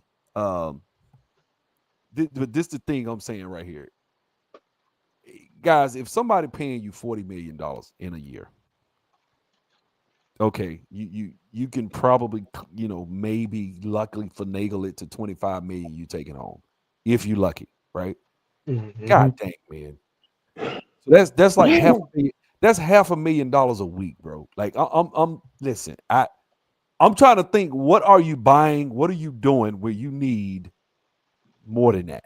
Like, because I'm thinking that's if you spending every penny you make. I mean, bro, you out of control. Because I'm thinking, okay, you buy your nice car. You buy And your taxes ain't no joke though, too though. I just said, I just gave that up. Even with the taxes, you still talking Yeah. about, you still buying a $2 million Bugatti. You get a Mhm. $5 million home. Let's say, okay, what you gonna do the next year? In the Shit, year after here, that, and Sub-Zero, I here, got a question for you. and here in New okay, York then. with the Democrats, you What might I'm get about saying is 10 million. these guys are not spending. And I heard this from a guy. I knew a guy, I forget his name, but he had gotten up to like 25 million. He said, bro, there's not a big difference between a guy worth 25 million in lifestyle and a guy worth 60 million. It's not really a big deal. Anything he can get, I can get. Anything he can, everywhere he can go, I can go.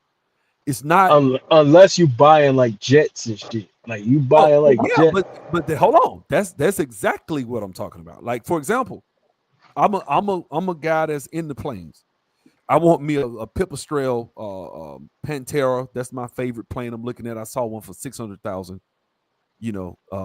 Hopefully I get to the point where I can buy one. But what I'm Mhm. saying is, those types of planes, you got that type of, that's a prop plane, obviously. But if you want to buy like a jet, bro, you get jets for $500,000, $2 million.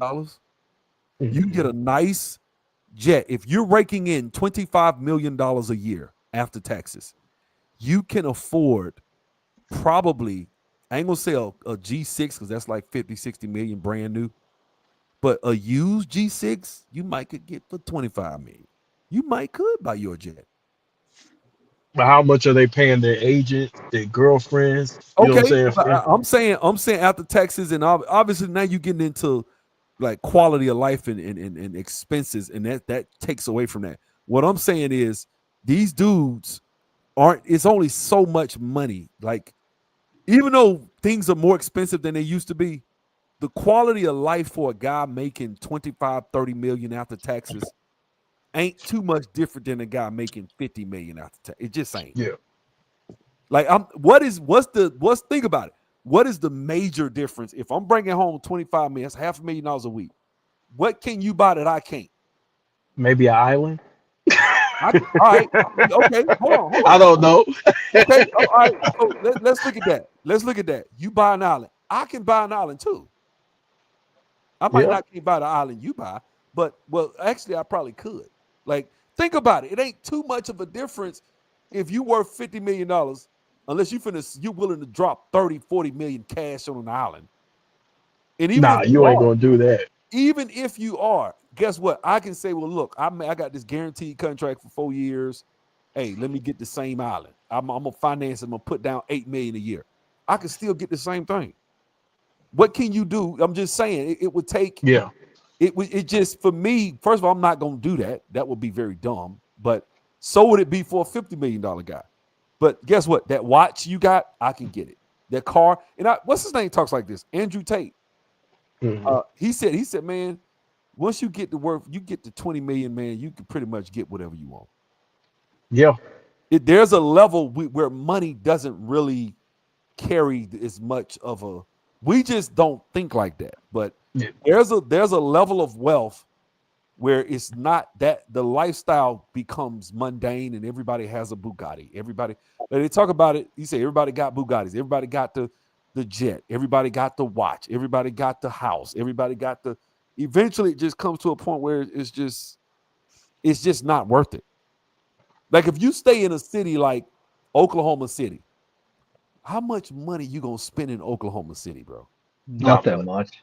How much money you gonna spend in Milwaukee? Like, I'm not saying it's not nice stuff in Milwaukee. It's nice stuff in Atlanta. I love Atlanta. Love living here.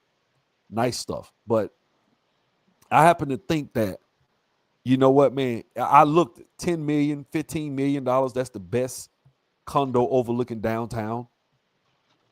That's nothing for an NBA player. Cash. Oh yeah. You can buy that cash your first year. What you doing now? What you doing with the other 3 years guaranteed? You see We what I'm ain't even saying? counting in endorsements. That's We what I'm ain't even saying. count that. You got endorsements, and then you got other stuff, other endeavors. Because I'm not the type of guy that would make that kind of money and would just sit on it and just spend it. I would go because I have a real estate. I've been in real estate. I made $600,000 flipping houses in 06. So I kind of know real estate pretty good. I know what to do with that kind of money. You know what I'm saying? Yeah. It took me trial and error, but I know exactly where I would go. I know what I would do, and I wouldn't be broke. And so what I'm saying is, it's smart what Jalen Brunson did, because what he did with the organization, number one, he's going to probably be in New York a long time because he showed he's not Oh selfish. yeah. That's what Tim Duncan did. He's there. They're going to probably come out the East this year. So I honestly think he's probably going to lead them to the finals. There was couple of games away from getting to the finals this year. So I think what he did, and the dude finna make $40 million a year. I mean, god dang. Yeah. I mean, guess what? In 2029, when he about to sign his new contract, Oh yeah, he would get that. Yeah, they're gonna hit him on the back. they're gonna end. probably gonna give him, him- okay, now Yeah. people getting $85 million contract. We're gonna give you a $55 million contract. He's set, bro. He's set. Yeah, that sounds like even if he got a pay cut, he would get that money back at the tail end of that contract, right? Yeah. For They gonna the give it. that new contract. He's set, man. Basketball, this is my thing, man. Life is about setting your family up, setting yourself up. And if you can do that, and that's why I don't respect LeBron James, because I'm like, LeBron, why didn't you just say, hey, man, guys, give me 25 million, 30 million? You a billionaire, bro. Why did you opt in? You could have said, hey, man, just give me 25 million. I'll stay here. Y'all get your team. Let's go get another max player. That's what you do. That's how you get championships. That's why I will Yeah, never. but I think what he was trying to do was he trying to buy a league and all that and be Which an owner. I think they're about to expose his ass. That's what I think he's about to be exposed. That's my it's a wild theory that I have. I think they're gonna expose him because he's going after the people with those things on their head, those little circular things on their head, and you can't touch those people are untouchable. And for you to threaten to try to run these billionaire, people out of business, bro, you trying to destroy they done bent over backwards for you and built you. Nah, I think he's gonna pay the piper. Yeah, they leaking bad news about him every day. Yeah, because it's like Yeah, it's only 5 years my of thing, doing this is the thing. I did a video, 100 reasons why LeBron James is unrankable, right? In that video, I named think about it. Since that video has come out, this dude has given me at least another 8 to 10 reasons in the last couple of months since I did that video. Yeah. I mean, the dude is now coming. It's getting bad, bro. It's like Hey, you funny as hell though, because when you were talking about I need reasons, to watch that video. I need to watch that video. hey, my man had a notepad every time Oh, the he dude got a would say notepad? something. Nah, listen. Yeah, every time the dude he would ask a question, right? And then when the dude would answer, it sounded like he was just writing on the notepad. No, because he was trying to take up for LeBron. I said, okay, let's just go through the list. And so I asked him all 100 questions. And by the time I got to the 100, I was like, bro, even according to you, this dude has at least 65% of 65 out of 100 of these issues are true. I said, now let's do the same thing for Tim Duncan. Since you rank this guy ahead of Tim Duncan, let's look at Tim Duncan's list. Is Tim Duncan's list 100? No. So why? I was rolling because you wrote all of them down. It's like, bro, you can't rank this guy above all these guys. Larry Bird, Tim Duncan, Olajuwon, guys that did way more with less, right? Without all the drama and the antics, and you still get ranked ahead for what? For what? Because you got to understand, part of taking LeBron now means you have to take his trash ass sons and put them on your team. So he's going to weaken your team just by having him on your team. Now he's going to bring you trash ass players. He gets Timothy Mozgov a $95 million contract. Let's not forget. Remember? He was balling though. He balled a couple 2015 in the finals one time, and then Yeah, they got yeah. man that big ass contract, and they started, and it was like, damn, man, we can't get nobody. Nobody wanted the contract because he wasn't that good. J.R. Smith, same Yeah. thing. I love J.R. Tristan Thompson too. He got paid. Big ass contract. That's what Yeah. they did, and then he left because they couldn't win no more. And he maxed out everybody's contract. Nobody wanted these players. Those players were overpaid, bro. That's what I'm talking about. He does that. That type of stuff. And that wasn't even on my list, remember? I didn't even put this on my list. Was that 100? I remember that one. I gave Oh, those 100 are reasons, and that wasn't even on the list. What? So you up to like 115 now? It's up there. It's up there. 200?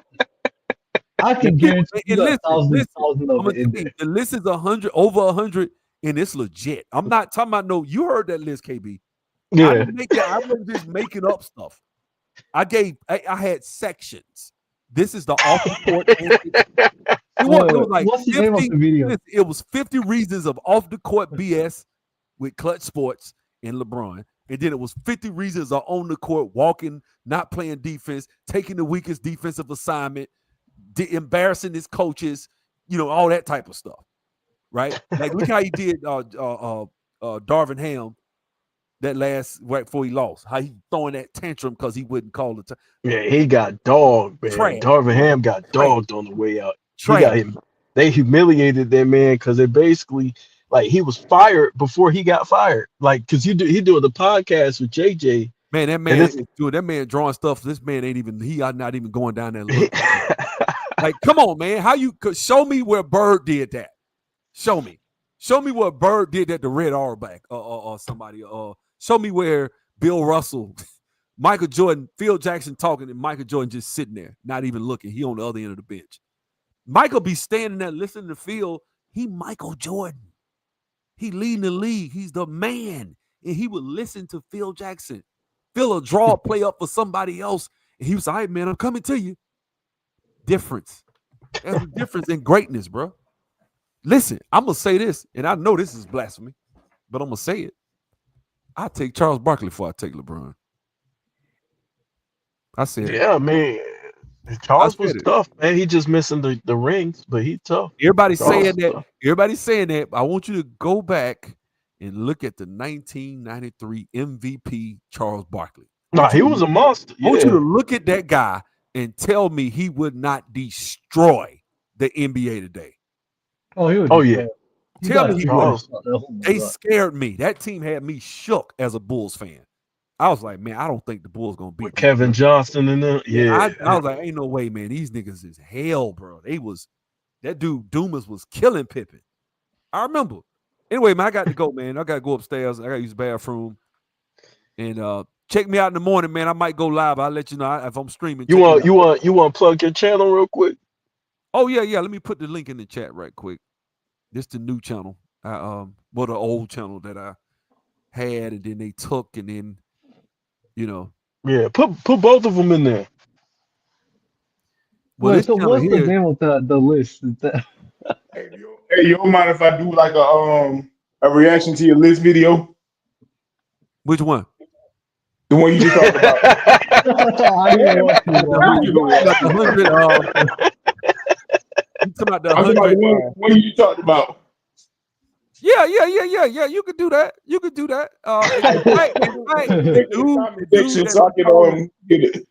No, the dude that be calling Man Down Sports, he came in the chat all the time. I forget his name, but he's that big LeBron fan.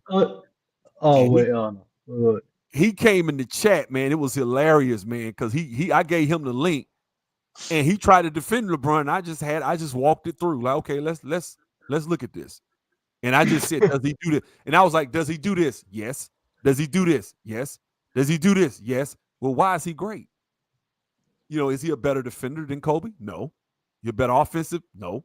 Well, what are we talking about? Like, what makes him who he's supposed to be? And it's just, that's all I'm saying, And so when I see people saying the stuff they're saying, I just put both channels in here. Here we go. That's the other channel there. So So that's Yeah, the y'all go subscribe, man, right now, man. hold I on. know No, this probably. That's the wrong channel. My bad. Hold on.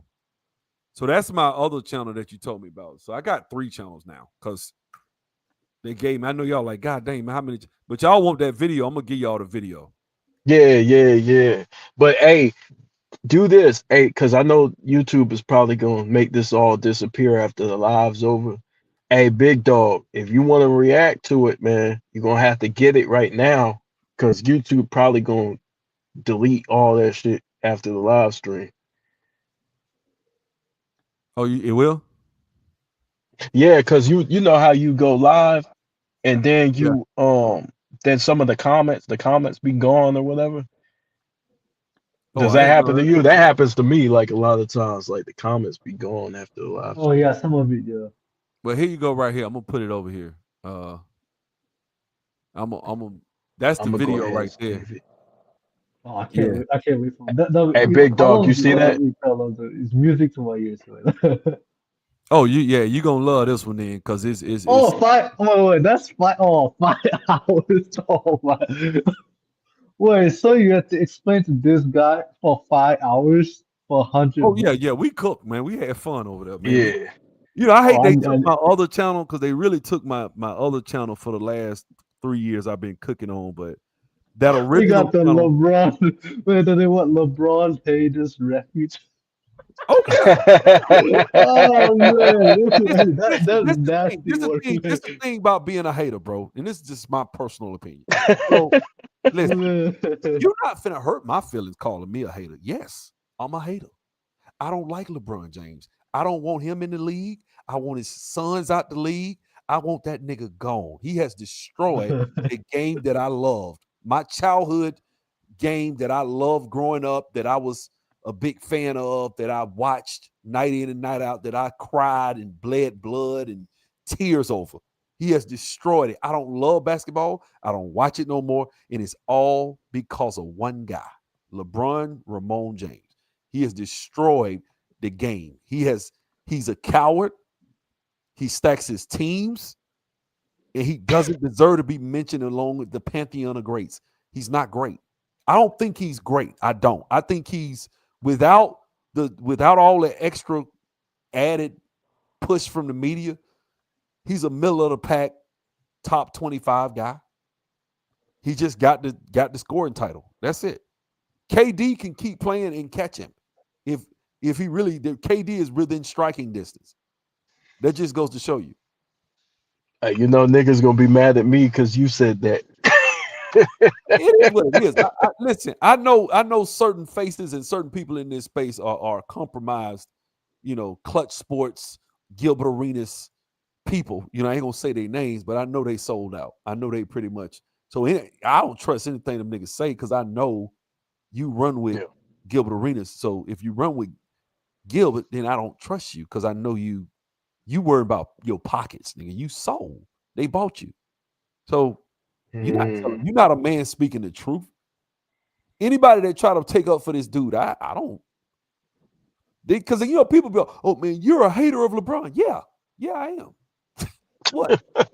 What you think I'm finna be like? No, I don't hate. No, I don't like his ass. I don't like him. I told nigga, I tell you, when that nigga lead the game, I'm gonna bust a big ass nut. I am.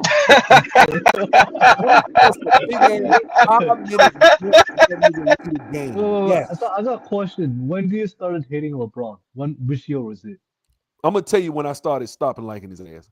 It was he went to Miami, right? Mm-hmm. I thought that was a bitch move, right? He loses, right? Mm-hmm. And that's when a lot of people started feeling sorry for him. That's when the monster was created. Everybody felt sorry for him because he welcomed the Michael Jordan comparisons. He welcomed he tried to go at Kobe when he was playing in Cleveland. He would try to play all hard against Kobe. I remember I saw him quit with my own 2 eyes. And that's when I said, you will never be the greatest. When I saw that. But then when he went to Miami, then he got over the hump in 2013 with that weak ass the way that they cheated the San Antonio Spurs. Supposed to play them in 2012, but that's another story, right? But then he played San Antonio Ray Allen saves him, right? And I remember he was flexing that last year when he lost in Miami. He was flexing again. He would. There was a game he played the Charlotte Hornets, and he got the ball and he dribbled. He got a steal. It was in the playoffs. He dribbled down and he was staring. Oh yeah, that play. Yeah, he was mean mugging Jordan while I'm like, nigga, you ain't cut like that, bro. Mike would have ripped your heart out your chest. We all know this.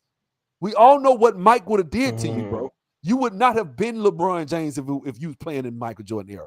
But then he goes to Cleveland, and they got him all this help. And at that point, I was done, man. I was done when he played. I was done when they played what's his face? Chicago with Derrick Rose, and they bragged about his defense. So, oh my God, he's playing. Go back and watch, man. Go watch how they was on his jock about his defense.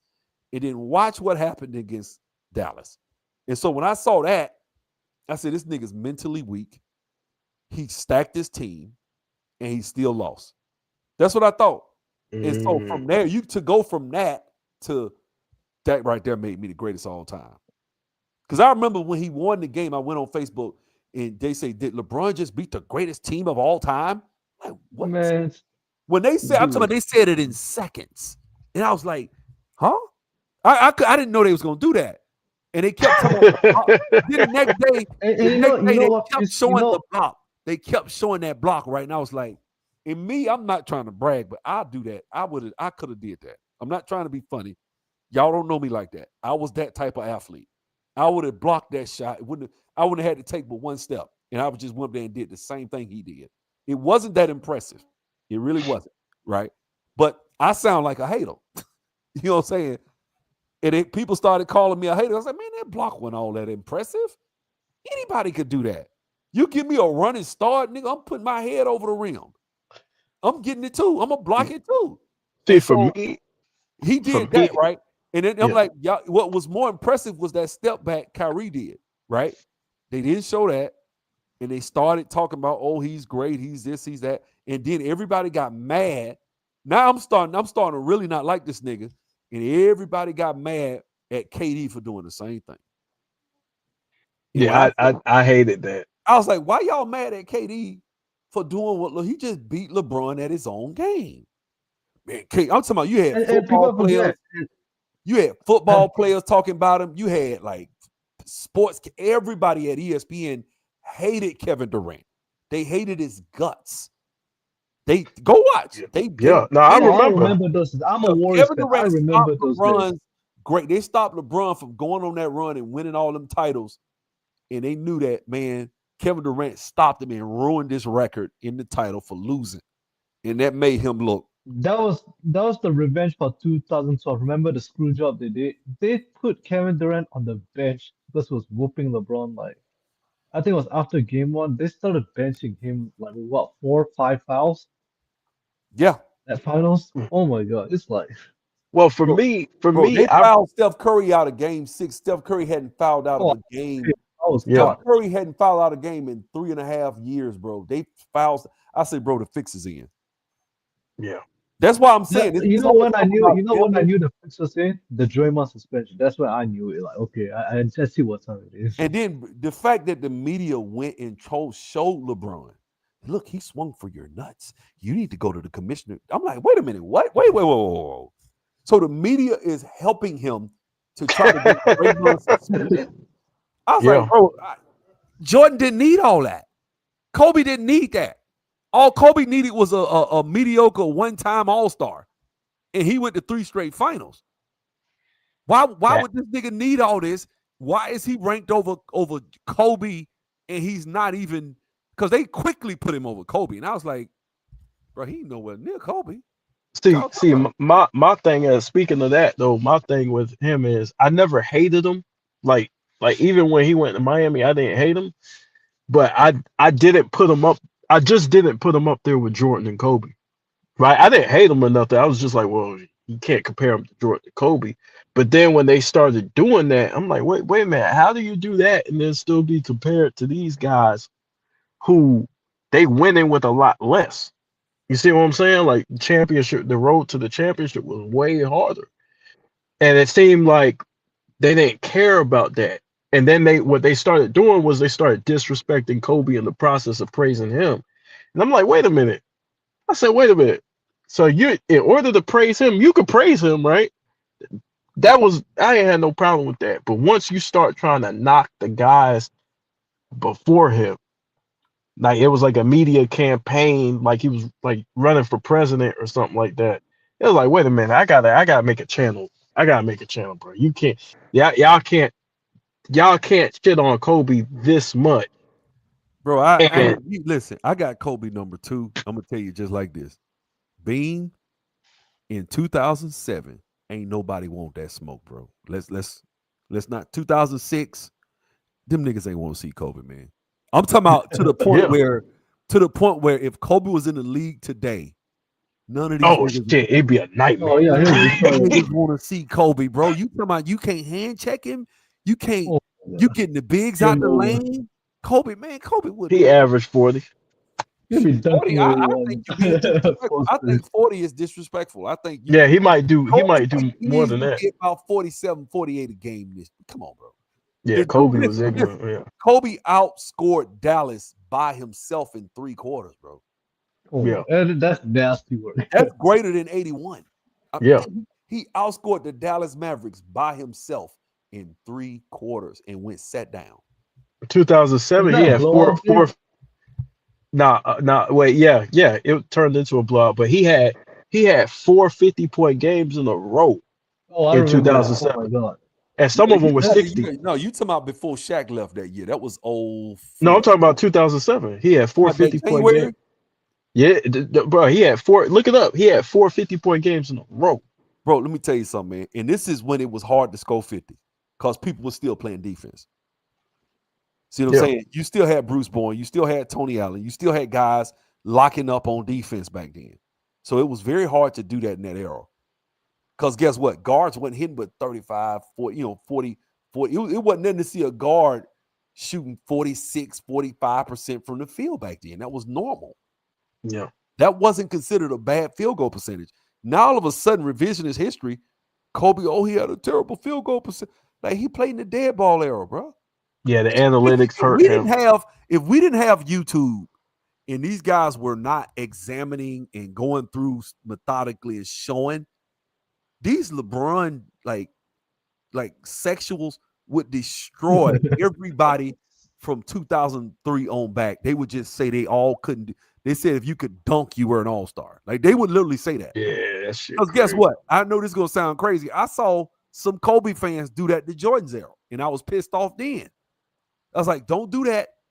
Don't say that Jordan went up against some trash, because I know for a fact some of those guys would kill in any era that he went up against. You can't tell me Mitch Richmond was trash. Nah, he ain't going against trash. Penny Hardaway had a good run.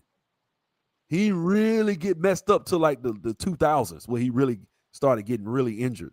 Shit, he was nice. He was nice with Jason Kidd. He wasn't the same Penny, but he was still nice. Grant Hill was nice. Like, yeah. We got Nick Van Exel. We got Tim Hardaway. We got guards, bro. Let's not act like it was just now. If we go to the early 2000s, yeah, it was some dogs in the league too. I actually respect the 2000s, just like I respect the 80s. I respect the 70s. This the era that I don't. The 20 teens and the 2020. I just don't. I can't respect this era. Oh, and I heard somebody on your panel the other day, and as I was rewatching it, the live was over, so I was rewatching it. And dude talking about, I take Tim Duncan, Tim Duncan leadership. Okay, so where was Tim Duncan's leadership in 2004 when he had to go to the Olympics? No knock on Tim. I mean, I ain't trying to disrespect Tim because Tim's a great player, but I'm like, everything won't roses. You know what I'm saying? They paint a brush like this player is perfect, and they work on every little thing with Kobe. I'm gonna be honest with you. Tim Duncan, self-research, and you might want to watch self-research. Self-researched is unbiased in his research, right? Mm-hmm. Tim Duncan has a bunch of years where he had all-star players on his team and didn't get it and went out in the first round. I think he has like 3 or 4 2011, like he got like 3 or 4 seasons where he went out like early with 2 All-Stars. So that's one of the knocks, but I still rank Tim Duncan higher than LeBron. No, But- he's a great Tim. I love Tim Duncan, but it's almost like when they romanticize him, it's like when he came in, he won right away. I said, yeah, the Spurs tanked so that they could get him and pair him with D-Rob. I think David Robinson was hurt, man. David Robinson had been hurt. Then that's how they got him. Yeah, but they were purposely losing games so they Yeah, could pair I'm them not- two listen, together. I'm not knocking Tim Duncan. I could put Tim Duncan. You could put him in the top 5. I mean, he's that. Yeah, no, I love Tim Duncan. It's just the fact that like when it comes to Kobe, there's this. They start ring counting. They start saying, "Well, Tim got 5, Kobe got 5." Yeah, but Kobe's a better I mean, basketball player. Yeah, I would say Kobe's a better basketball player. I saw the guy try to tear down Kobe and say he would take Tim over leadership. I was like, well, what do you mean leadership? Because I said Kobe put his foot on Shaq to push him to 3 rings. But you know how hard it is to That's what I'm saying. win. Shaq always come with this bully attitude, like it's my team and I'm this and I'm that. Yeah, So Kobe was the guy that had the balls to stand up to Shaq. Because guess what? Other guys wouldn't have done that. but you know how hard it is. Duncan wouldn't have done that to Shaq. He wouldn't have. But you know how hard it is to win, be on top of the world. You win it, right? And then you have to start over from scratch, and then climb back up.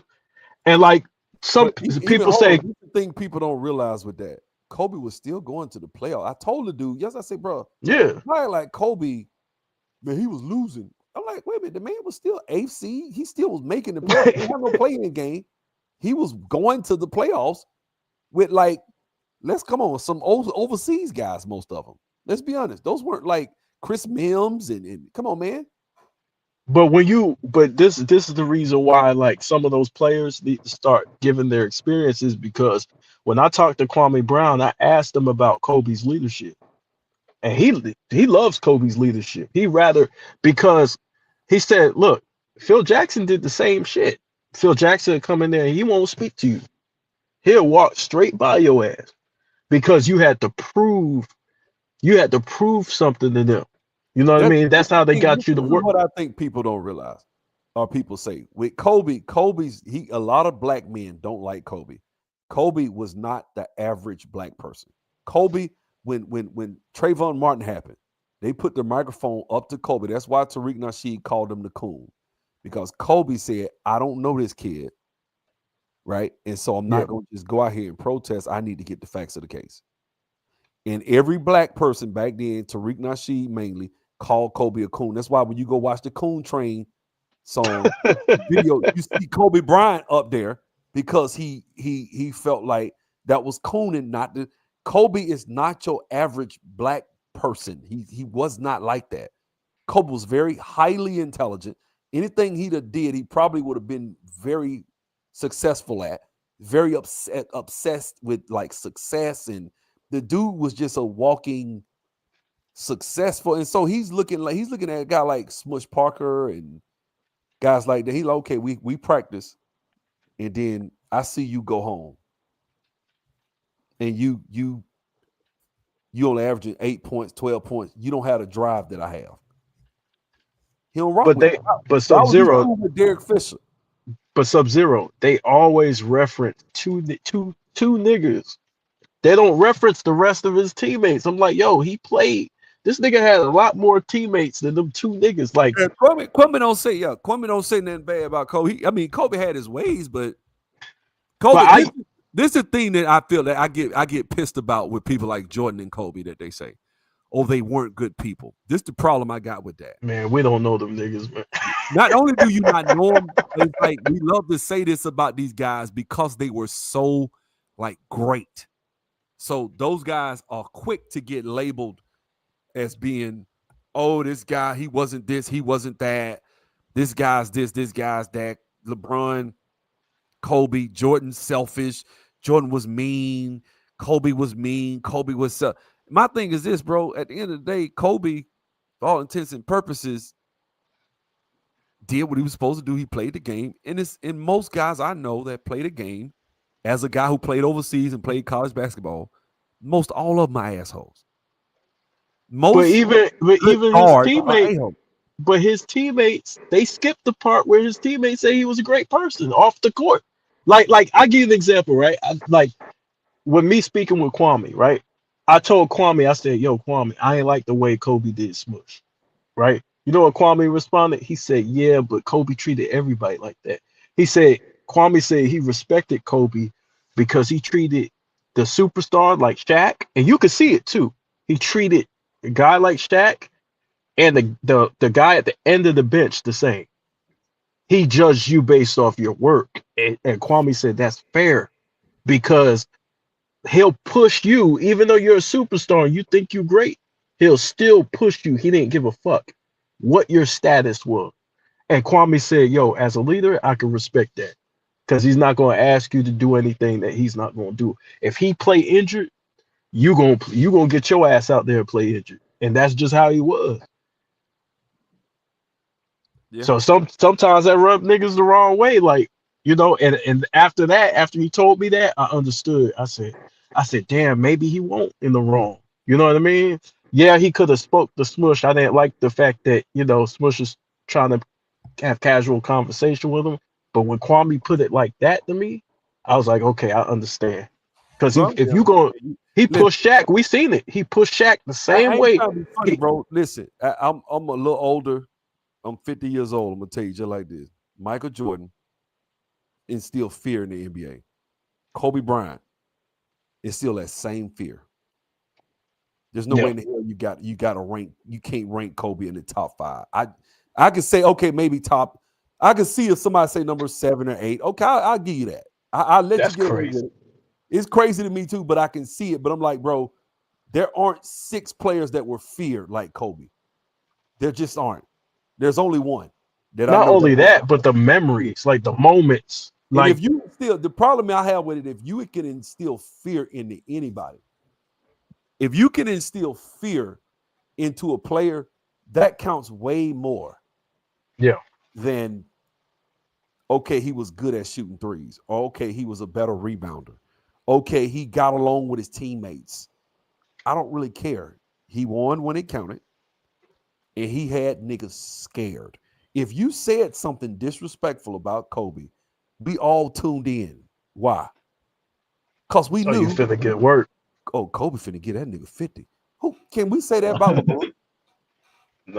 No. But see, who can we say that about? Who can we say is guaranteed that this guy's gonna just turn it on because he done pissed him off and he finna give him 50? Then he gonna check that guy and make him have a horrible game, like how Kobe did LeBron in the All-Star game. Think about that All-Star game in 2013. Kobe literally said, Jordan said this, I'm going to take the challenge, and that nigga didn't want none of it. He didn't want none of that smoke. How the hell you rank that nigga over? No way in hell you rank that man over. But Sub-Zero. I just seen the channel. Hey, you crazy for the title to name your channel, bro. I got it. That's the best title, man. I knew LeBron I'm gonna share screen. Hey, that's my channel in the background. Done it. Look, man, I'm a hater. I know it. I acknowledge. I don't want to see this nigga do well. I don't want to see this nigga win championships. I don't want this nigga name mentioned alongside the greats. That's me. And I'm very passionate about it too. I'm very passionate about it. Like I really mean what I'm saying when I say I don't want to see this nigga do well. But let me say this, like when we talk about Kobe, right? And we talk about when I think about greatness, right? Think about how many great moments does this player given you over the years? There's not that many players who have more great moments than Kobe and Mike. Like if you think about it, you think about all their moments. Like we can remember games. Like if I mention you this game, the flu game, the 81, the 62. We can mention so many games from these dudes or so many moments from these dudes' careers. To me, that's a part of your greatness. But I'm gonna tell you like this. I can't, in all fairness, I can't go past the 80s anyway. So for me, I could go back to Bird, Jordan, Yeah. Kobe. I mean, Bird, Jordan, Magic, Kobe. I can't even look at Kareem for real. I can't do Oscar Robertson. I can't do Wilt. I can't do Bob Cousy. I can't do Bill Russell. I can't do those guys in the 70s. So for me, memorable. Obviously, damn near every move Michael Jordan made, yeah, okay. Michael Jordan, Kobe, obviously. I can't really say that for LeBron. I got the block. I got a couple of alley-oops he did when he was in Miami. I can't really. If I had to think of LeBron's career, I can't really think of like magical moments where he did something. I'm trying to think. I could give you Kobe's games against the Knicks when he went to New York. Like we could go. We all remember that windmill he did on Sprewell. That was crazy. Yeah, like we could go on and on. We didn't see Sprewell no more after that. That was the end of that nigga career. You said we didn't see Sprewell. That nigga ended Sprewell. That nigga went baseline, did a windmill on that nigga. I said, oh my Lord. Yeah, that nigga hit him with the. But see, that's crazy. Like I respect the older guys, and that's why I put them in their own category. Because like the pre-modern eras is almost unfair to put them because it's like a different game. Like from the 80s up, it's a different game. And from, you know what I'm saying? Like you talking about like drastic rule changes, no 3-point line whatsoever. You know what I mean? It's kind of hard. The two double hand checking, the way they had to play was just restricted. You know what I mean? So I don't really compare those guys. I put them in. To be completely honest with you, you shouldn't really be able to compare most eras to today because you got to look at it. Let's look at what was considered a carry in the 90s. I saw a guy go back to the 90s. I think it was Angry Old Hoops fan. He went to the 90s and showed a carry where the guy put his hand right on the side of the ball and crossed it up and they called carry. Double dribble. Yeah. Right. Today, dudes put their hand under the ball and carry it like a waiter about to carry a dish to a table. And they do it just mid, like James Harden will dribble and hold the ball in his hand up, like put his hand under the bottom of the basketball, and it's not carried. So the amount of steps now, everybody's traveling now. It's not just a few guys. I'm watching the games. I'm seeing travel every like 4 and 5 times a game. Oh, the double step back. 5-step travel. That's illegal. So it's like. So when you look at that and you look at what was illegal in the 70s, and you take those moves, and I saw a guy say, man, stop these guys from being able to do this, and they can only do it this way. Then the game would be reverted back to what it was. It's not, and I told the guy, and I got to go, but I told the guys, I said, man, genetically, there is not a big improvement from what we saw 60 years ago, as far as the genetics. The only thing that's different now is diet, weight. They're doing more weight training, and they doing they training for different positions. The position, because you got to understand, a big from the 90s will destroy these bigs today. If we talk, I was just talking about that. You talk about, you give me Olajuwon, there's not one guy in the league that can check him. At least back then, he had to work a little bit against Ewing or David Robinson, right? He ain't got to try hard, man. Listen, I like Wemby. Wemby will catch hell with Olajuwon. Yeah, because he's too skinny, and I think like a lot of those. He's not just skinny; he ain't got the moves, bro. Like that dude, he'll leave a guard standing still. Think about, look at his moves. Go look at prime Olajuwon as a guy that plays defense. I was a good defender. Bro, that dude was hell. Olajuwon's one of the best. His moves, he was very nimble. Yeah. Like he could spin. He was good, bro. Like, so you got to understand, you got that. Then you got guys like Mutombo. These guys were real defenders. He had to actually work a little bit. There's nobody like that today. Wemby is the only guy that would even could probably play big back in the day, but he'll probably get hurt. He wouldn't make it. He wouldn't let me because you got George Moore's son and that power forward position. Those guys, like once you get north of 7'3", it's hard to keep up. Those guys, you would have to move him to the power forward. He's too skinny, bro. Yeah, that's like that center shit. That ain't gonna work, bro. But guess what? They'll put that wood on him. Yeah, And that shit ain't gonna wouldn't work. be what he is in this era. These guys don't know how to do that. So he finna abuse these guys. Yeah, they were physical, man. I mean, you gonna be sore going against them Going niggas. Like the Davis brothers. even like And a Derek Coleman. I saw what was his name? Jimmy High Roller said that the 90s guys, they had guys that were bruisers that they would pick up and play. And those guys they weren't skilled, they were just on the team to foul and to push. And I'm thinking to myself, the guy that you think was just on the team to foul, if they asked him to shoot threes, he probably could have shot them, but they didn't. They wouldn't shoot but 4 threes a game. Yeah. So on a team where they shooting 4 threes a game, a guy that, like, for example, Sam Perkins was a great 3-point shooter. Yeah. Oh yeah, he was real good. Yeah. But that's what I'm saying. But so was you got like a guy like Vin Baker. Vin Baker didn't pan out in the league. Another guy that didn't pan out that really would kill the day, Christian Laettner. Go look him up. Yeah. Yeah. Christian Laettner, Cooper Flag is Christian Laettner. Same guy. Mm. Same exact player. Christian Laettner as a freshman was getting their ass 26. As a sophomore, I think. He was Christian getting Laettner 26 was and nice. 12 or something, man. That dude was Guys killing like it. Chris Webber. No, I'm Too. saying like the guys like another guy, Antonio McDyess. People think he was just dunks. Shit, he was nasty. Man, Antonio McDyess' middle game was bananas. And so when I'm that's what I'm saying, like we have just completely forgotten great talent and just thrown these guys under the bus.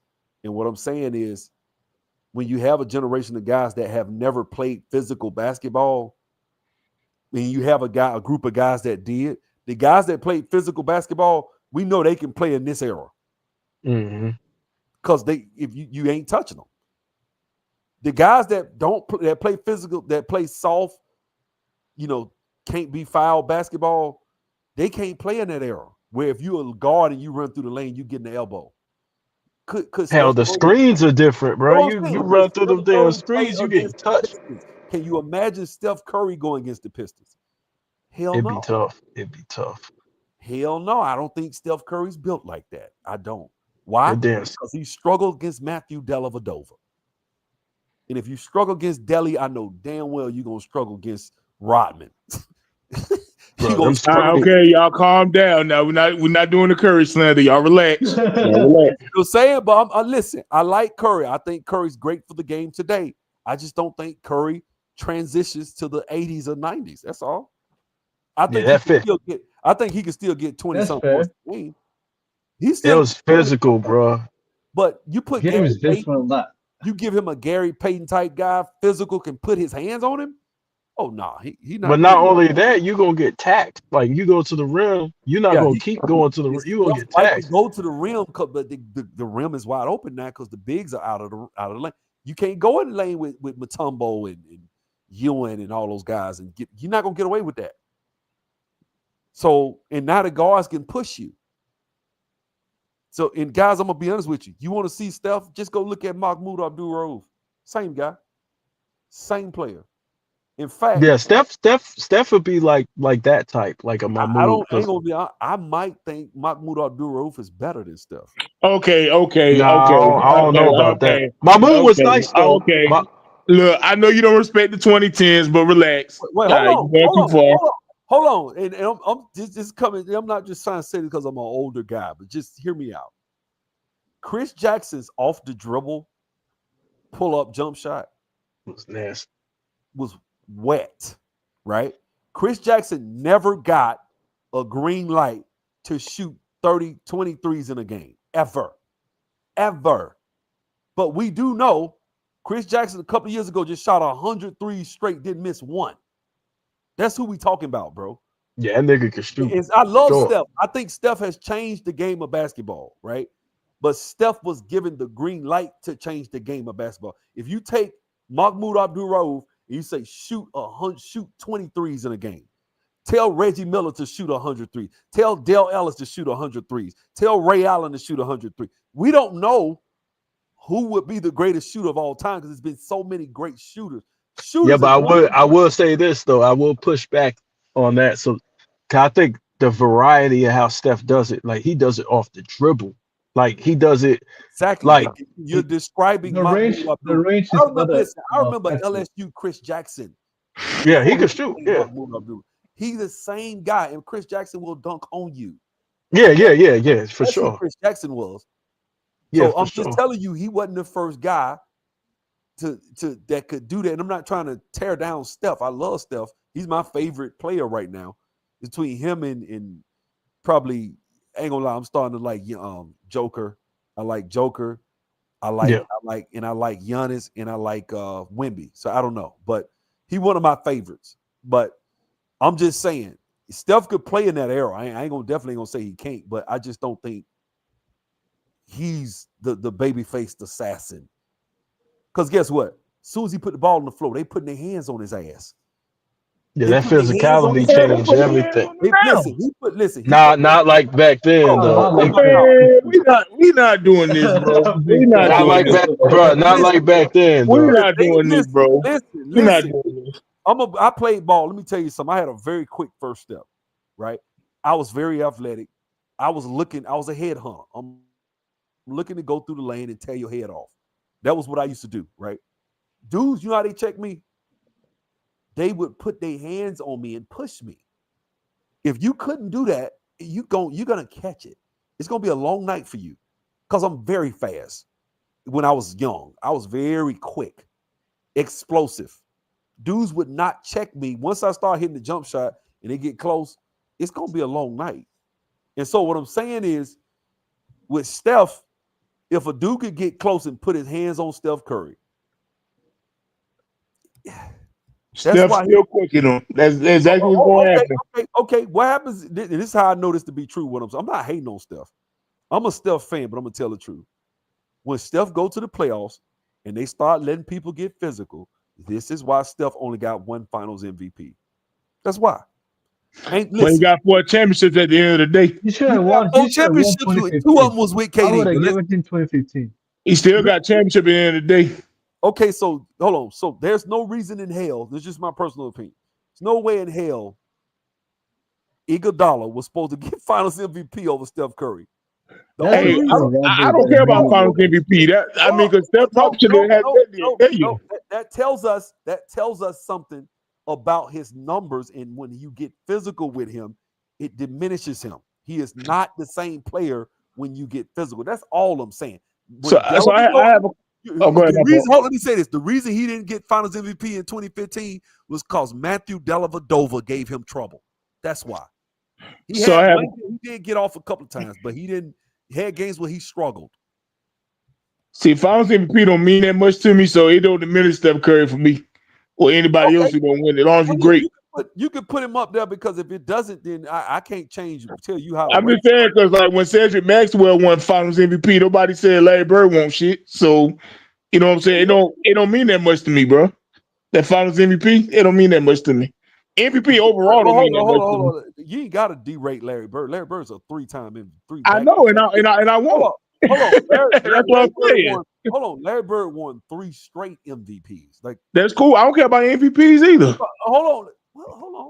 I'm not trying to argue with you. I'm just saying you can not count the Finals MVP. He's still Larry Bird.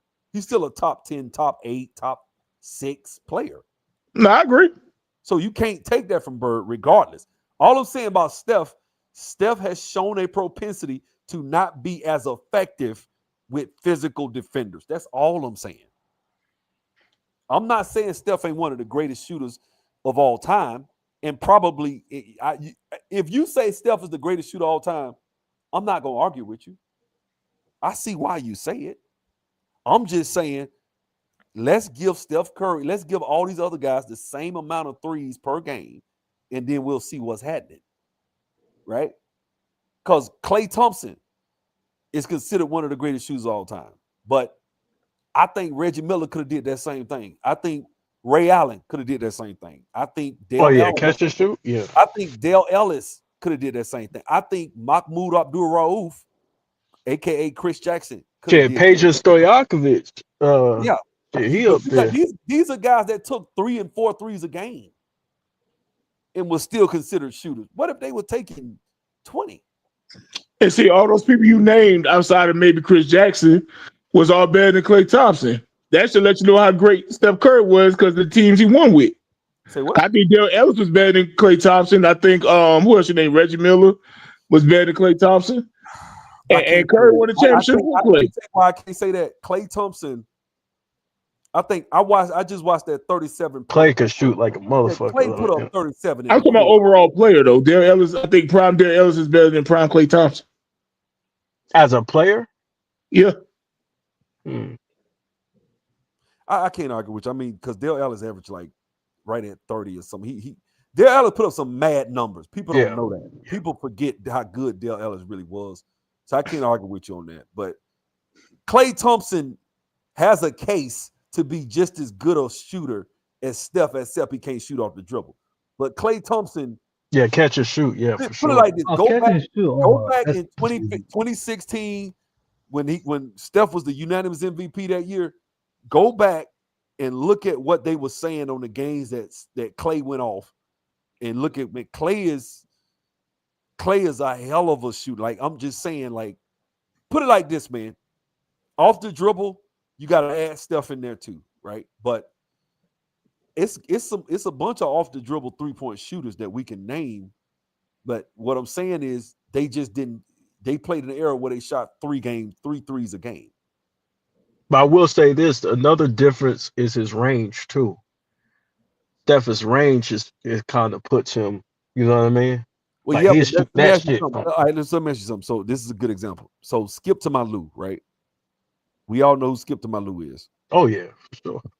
The move Skip to Malou could do. Who I watched? I watched. It was an NBA coach who was talking about Skip to Malou. He said he had he knew who Rafer Alston was, but he didn't know who. He heard the name Skip to Malou, so he came down and he was working. It was it was Kenny Smith.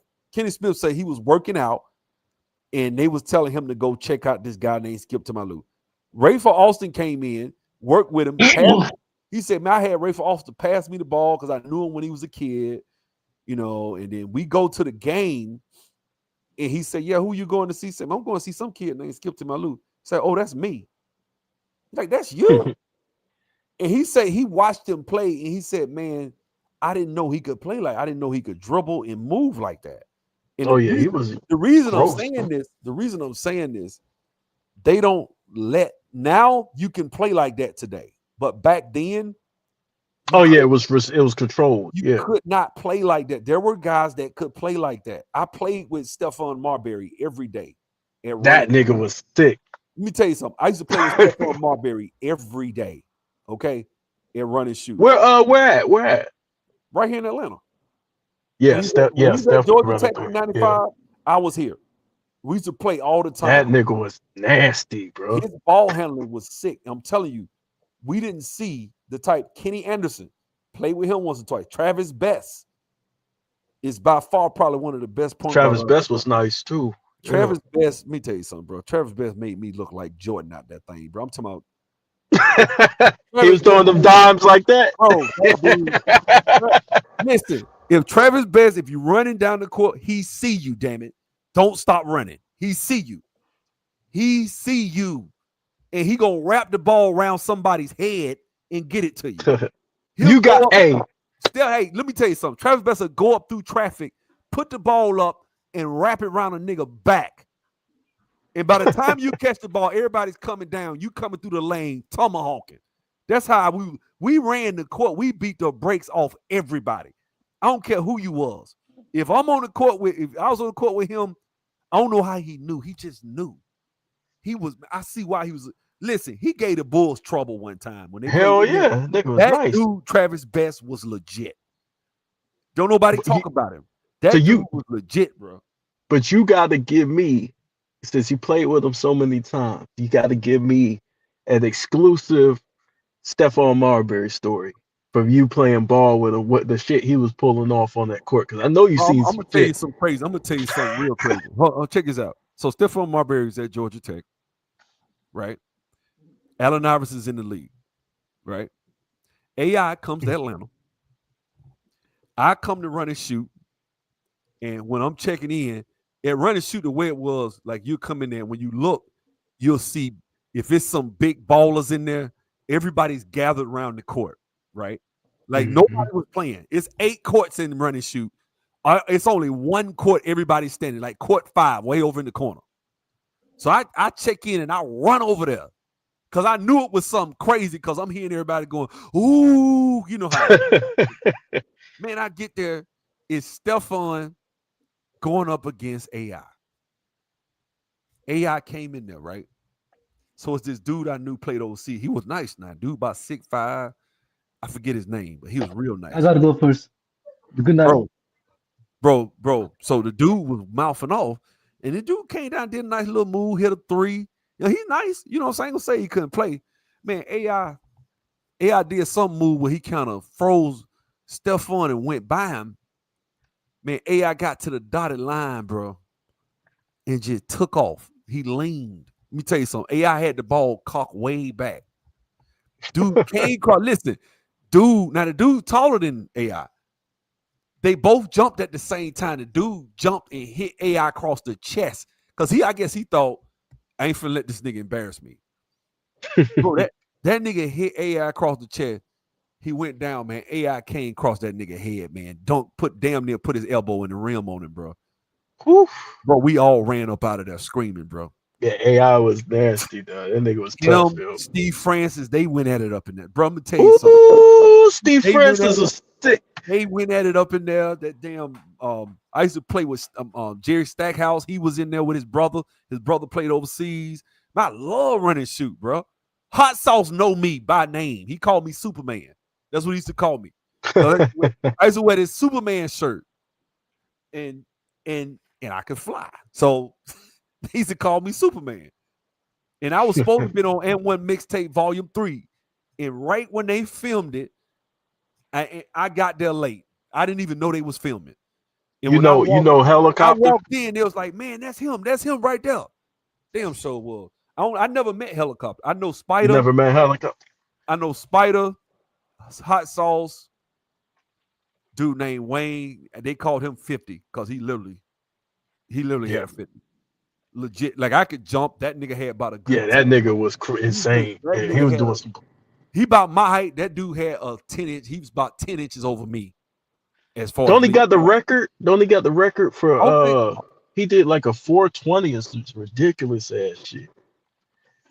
I mean, I don't know if you know who I'm talking. I ain't talking about the 50, the light skinned dude. They called him 52. It was a dude from Atlanta. His name was Wayne. He never really got on the show. But I remember the first time me and this nigga ran into each other, we was going at it. And that nigga, I remember that nigga pissed me off. He talking to me. I'm like, nigga, because I'm cocky like that. Me and him going at it. Man, nigga got the ball in the post, turned around, did an up fake, and just turned around out the post like he's 7 feet. Just turned around, just went straight up. Boom! I was like, damn. But I ain't show it. I went back at the nigga, but I was like, who? Damn, man. Damn. I was like, this nigga ain't even real. Like this nigga, like somebody was pushing him up to dunk the ball. Like it was crazy.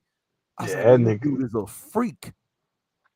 He a freak, man. This nigga was in a dunk contest at the Omni against this other guy named Adrian. That's another sick nigga that could fly. Man, they had the Omni, I think it was the Omni back then. Dude came from the free throw and he's only 6'1" now. Listen to me now. He started at half court, came from the free throw. He took 2 or 3 dribbles, and came from the free throw. That's how he jumped. Yeah. Now I thought I could jump. I ain't gonna say I thought I could, but that dude was amazing to watch, man. I mean, the dude was just. He came to Montgomery one time with N1, but it wasn't like the big N1 thing. He was just touring with Hot Sauce now. He caught the ball at the dotted line, flat-footed, right? No step, just jumps, and it's over the rim. I'm talking about the dude fouled. He missed it, but the dude fouled him, bro. The dude was over the rim, man. I ain't never seen that like this. Like I that's when I knew. I said, man, I could jump. But this dude could fly. Like it was just Yeah. it was on another level. And he, what made him weird, he knew he was kind of like me. He could use it. It's one thing, you got these dudes that can dunk between the games, but they can't use it in the game. They can't block shots. They can't rebound. They're not good at altering anybody's shot if you try to shoot. I knew how to use my athleticism in the game. Like I wasn't just a guy that's going to dunk. I could do more than just dunk. He was like that, bro. He was like that. Like he was the guy. Like he'll block your shot. You can put him on a big, man. The big better be quick. You better be an explosive leaper and get up fast because he will block your shot. At 6'8", see, he gonna cup your shot. You getting blocked. It's many a days we was in run and shoot, and we'll be going, and he will go in the post and lock up a big just because he's just strong and athletic. And dude couldn't get his shot off on him. Because he's just so damn fast, he would explode up like the dude to try to take his shot. Before the ball leave his hand, it's blocked. Like he was that type of leaper. Yeah. Real athletic. And then he could really like go up under. He'll do a dunk, like you give him the ball. He'll catch it. Like say he catch it on the block. Mm-hmm. He'll guard now. So he turn around, he'll face up. So he'll turn, face. And when he face, he moving so fast, he had a quick first step. He'll turn, face, and dribble. One dribble, jump. He'll jump from one side and just float to the other side, two hand. It wasn't nothing he could do, man. The nigga That's why, like, probably the greatest leaper I've ever seen. I'm just being straight up. When I was growing up, one of the guards that I loved watching play, and I was a Laker fan, but I loved watching Steve Francis play because he would get so fucking high up, and he had the nastiest crossover. So I can imagine. Steve Francis was disrespectful, bro. Steve Francis played against him. Steve Francis, he played what he did.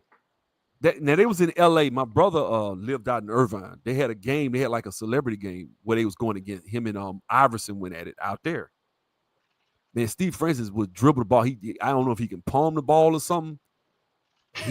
He came down and did something with the ball, man. Like something I ain't never seen no dribbling like that, bro.